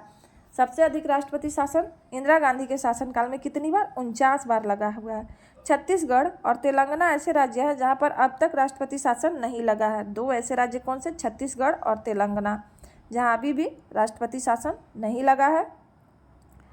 अनुच्छेद 360 के तहत देश की वित्तीय स्थायित्व या साख के खतरे की स्थिति में केंद्रीय मंत्रिपरिषद की सिफारिश पर आपातकाल की घोषणा करते हैं कौन? राष्ट्रपति ही करते हैं। वित्तीय आपातकाल को एक बार में अधिकतम 6 माह तक लगाया जा सकता है और 6 माह करके अनिश्चित समय तक बढ़ाया जा सकता है। वित्तीय आपातकाल एकमात्र ऐसा आपातकाल है जिसकी न्यूनतम अवधि 2 माह निर्धारित है। अब तक कभी भी वित्तीय आपातकाल नहीं लगाया गया है। और लास्ट टॉपिक है संवैधानिक संशोधन प्रक्रिया। भारतीय संविधान के भाग 20 के अंतर्गत अनुच्छेद 368 में संसद को संविधान संशोधन की शक्ति प्रदान की गई है, जिसका स्रोत दक्षिण अफ्रीका से लिया गया। हम लोग स्रोत पहले ही देख चुके हैं। भारतीय संविधान में 3 प्रकार का संशोधन किया जाता है: साधारण बहुमत द्वारा, विशेष बहुमत द्वारा और विशेष बहुमत एवं राज्यों के अनुमोदन पर। कितना? 3 प्रकार के संशोधन कौन है? साधारण बहुमत द्वारा, विशेष बहुमत द्वारा और विशेष बहुमत एवं राज्य के अनुमोदन द्वारा। संविधान में संशोधन के लिए विधेयक को संसद के किसी भी सदन में प्रस्तुत किया जा सकता है। संविधान संशोधन विधेयक के मामले में दोनों सदनों को बराबर शक्तियां प्राप्त हैं, यानी लोकसभा और राज्यसभा दोनों को एकदम क्या बराबर शक्ति प्राप्त है। कोई भी विधेयक लाया जा सकता है किसी भी सदन में। देख लेते हैं हलो महत्वपूर्ण संविधान संशोधन। तो थोड़ा जूम कर लेते हैं।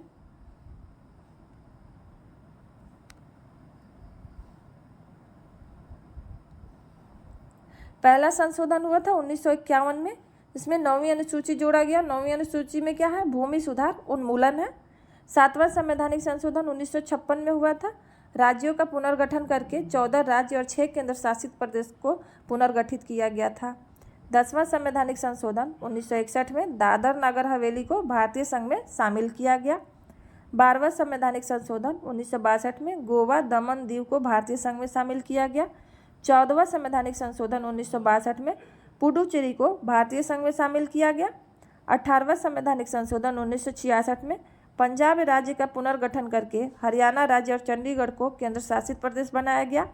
21वां संवैधानिक संशोधन 1967 8वीं अनुसूची में सिंधी भाषा को शामिल किया गया।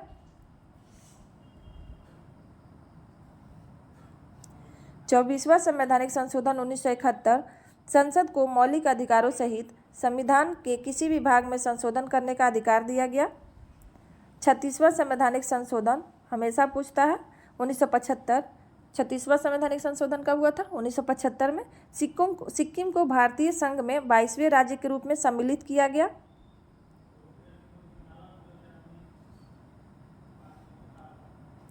42वां संवैधानिक संशोधन 1976 जो हमारे संविधान में सबसे अधिक संशोधन इसी में हुआ है, इसको लघु संविधान की संज्ञा दी गई है। देखते हैं, इस संविधान संशोधन को लघु संविधान की संज्ञा दी जाती है। मौलिक कर्तव्यों को संविधान में शामिल किया गया था 42वें संवैधानिक संशोधन 1976 के द्वारा। लोकसभा और विधानसभा के कार्यकाल को बढ़ाकर 5 से 6 वर्ष कर दिया गया था, लेकिन 44वें संवैधानिक संशोधन से फिर 6 वर्ष से 5 वर्ष कर दिया गया था। राष्ट्रपति को मंत्रिपरिषद की सलाह के अनुसार कार्य करने के लिए बाध्य किया गया। संविधान की प्रस्तावना में पंथ निरपेक्ष, समाजवादी और अखंडता शब्द जोड़ा गया। शिक्षा, वन और वन्य जीव, जनसंख्या नियंत्रण एवं परिवार नियोजन जैसे विषयों को समवर्ती सूची में जोड़ा गया था। 42वें संवैधानिक संशोधन के द्वारा ही 5 विषय निकाल के समवर्ती सूची में जोड़ दिया गया था। वो था शिक्षा, वन, वन्य जीव अभ्यारण्य, जनसंख्या नियंत्रण, परिवार और नियोजन। 44वां संवैधानिक संशोधन 1978। लोकसभा और विधानसभा का कार्यकाल पुनः घटाकर 5 वर्ष कर दिया गया। राष्ट्रीय आपात की घोषणा में आंतरिक अशांति शब्द को हटाकर सशस्त्र विद्रोह कर दिया गया। संपत्ति के अधिकार को मौलिक अधिकारों से श्रेणी से हटाकर कानूनी अधिकार बना दिया गया। 52वां संवैधानिक संशोधन 1985 कब हुआ था? 1985 में हुआ था 52वां संवैधानिक संशोधन। संविधान में 10वीं अनुसूची को जोड़ा गया, जिससे दल बदल को रोकने के लिए कानून बनाया गया। 56वां संवैधानिक संशोधन 1987 गोवा को राज्य का दर्जा प्रदान किया गया। 61वां संवैधानिक संशोधन 1989 संविधान के अनुच्छेद 326 के संशोधन करके लोकसभा और राज्य विधानसभाओं में मताधिकार की उम्र 21 वर्ष से घटाकर कितना कर दिया गया? 18 वर्ष कर दिया गया। 21 वर्ष से घटाकर 18 वर्ष कर दिया गया। 69वां संवैधानिक संशोधन 1992 दिल्ली को राष्ट्रीय राजधानी क्षेत्र दिल्ली का दर्जा प्रदान किया गया। 71वां संवैधानिक संशोधन 1992 संविधान की 8वीं अनुसूची में कोंकणी, मणिपुरी और नेपाली भाषा को जोड़ा गया। 73वां संवैधानिक संशोधन अधिनियम 1992 संविधान में 11वीं अनुसूची जोड़कर संपूर्ण देश में पंचायती राज की स्थापना का प्रावधान किया गया। 74वां संवैधानिक संशोधन 1992 संविधान में 12वीं अनुसूची जोड़कर नगरीय स्थानीय स्वशासन को संवैधानिक संरक्षण प्रदान किया गया। 84वें संवैधानिक संशोधन 2001 में जोड़ा गया। 1991 की जनगणना के आधार पर लोकसभा और विधानसभा क्षेत्रों के परिसीमन की अनुमति प्रदान की गई। 86वां संवैधानिक संशोधन 2003 में हुआ था। प्राथमिक शिक्षा को मौलिक अधिकार की श्रेणी में लाया गया। 91वें संवैधानिक संशोधन 2003 संघीय मंत्रिपरिषद में मंत्रियों की कुल संख्या लोकसभा के या उस राज्य की विधानसभा की कुल संख्या के 15% से अधिक नहीं हो सकती है। 92वें संवैधानिक संशोधन 2003 संविधान की 8वीं अनुसूची में बोडो, डोंगरी, मैथिली और संथाली भाषा को शामिल किया गया था। 93वें संवैधानिक संशोधन 2006 अन्य पिछड़ा वर्ग के बच्चों को सरकारी और निजी शिक्षण संस्थानों में 27% आरक्षण का प्रावधान किया गया। 99वें संवैधानिक संशोधन 2015 राष्ट्रीय न्यायिक नियुक्ति आयोग का गठन किया गया। सुप्रीम कोर्ट द्वारा असंवैधानिक घोषित कर दिया गया इसको। 100वां संवैधानिक संशोधन 2015। भारत और बांग्लादेश के मध्य सीमा क्षेत्रों का आदान प्रदान।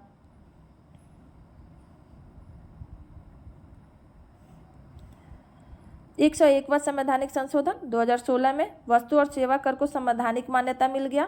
102वां संवैधानिक संशोधन 2018 अन्य पिछड़ा वर्ग आयोग को संवैधानिक दर्जा। 103वां संशोधन 2019 सामान्य वर्ग के आर्थिक रूप से कमजोर वर्ग को सरकारी नौकरियों एवं शिक्षण संस्थानों में 10% का आरक्षण। 104वां संवैधानिक संशोधन 2020 लोकसभा तथा राज्य विधानसभाओं में अनुसूचित जाति एवं जनजाति का सीटों के आरक्षण को बढ़ाया गया और आंग्ल भारतीयों के आरक्षण को समाप्त किया गया। 105वां संवैधानिक संशोधन 2021 में हुआ था। राज्यों द्वारा सामाजिक तथा शैक्षणिक रूप से पिछड़े वर्ग की पहचान करके राज्यों की शक्ति में बहाल किया गया। आई होप आप लोग को ये सीरीज पसंद आएगी। इसी तरह आगे हिस्ट्री, जियोग्राफी, इकोनॉमिक्स की भी वीडियो पूरा एक ही साथ करा दिया जाएगा। प्लीज़ सपोर्ट कीजिए और वीडियो को लाइक और सब्सक्राइब कीजिए और अपने दोस्तों को भी शेयर कीजिए और पूरा वीडियो देखिए और अपनी तैयारी में को आगे बढ़ाइए। Thank you.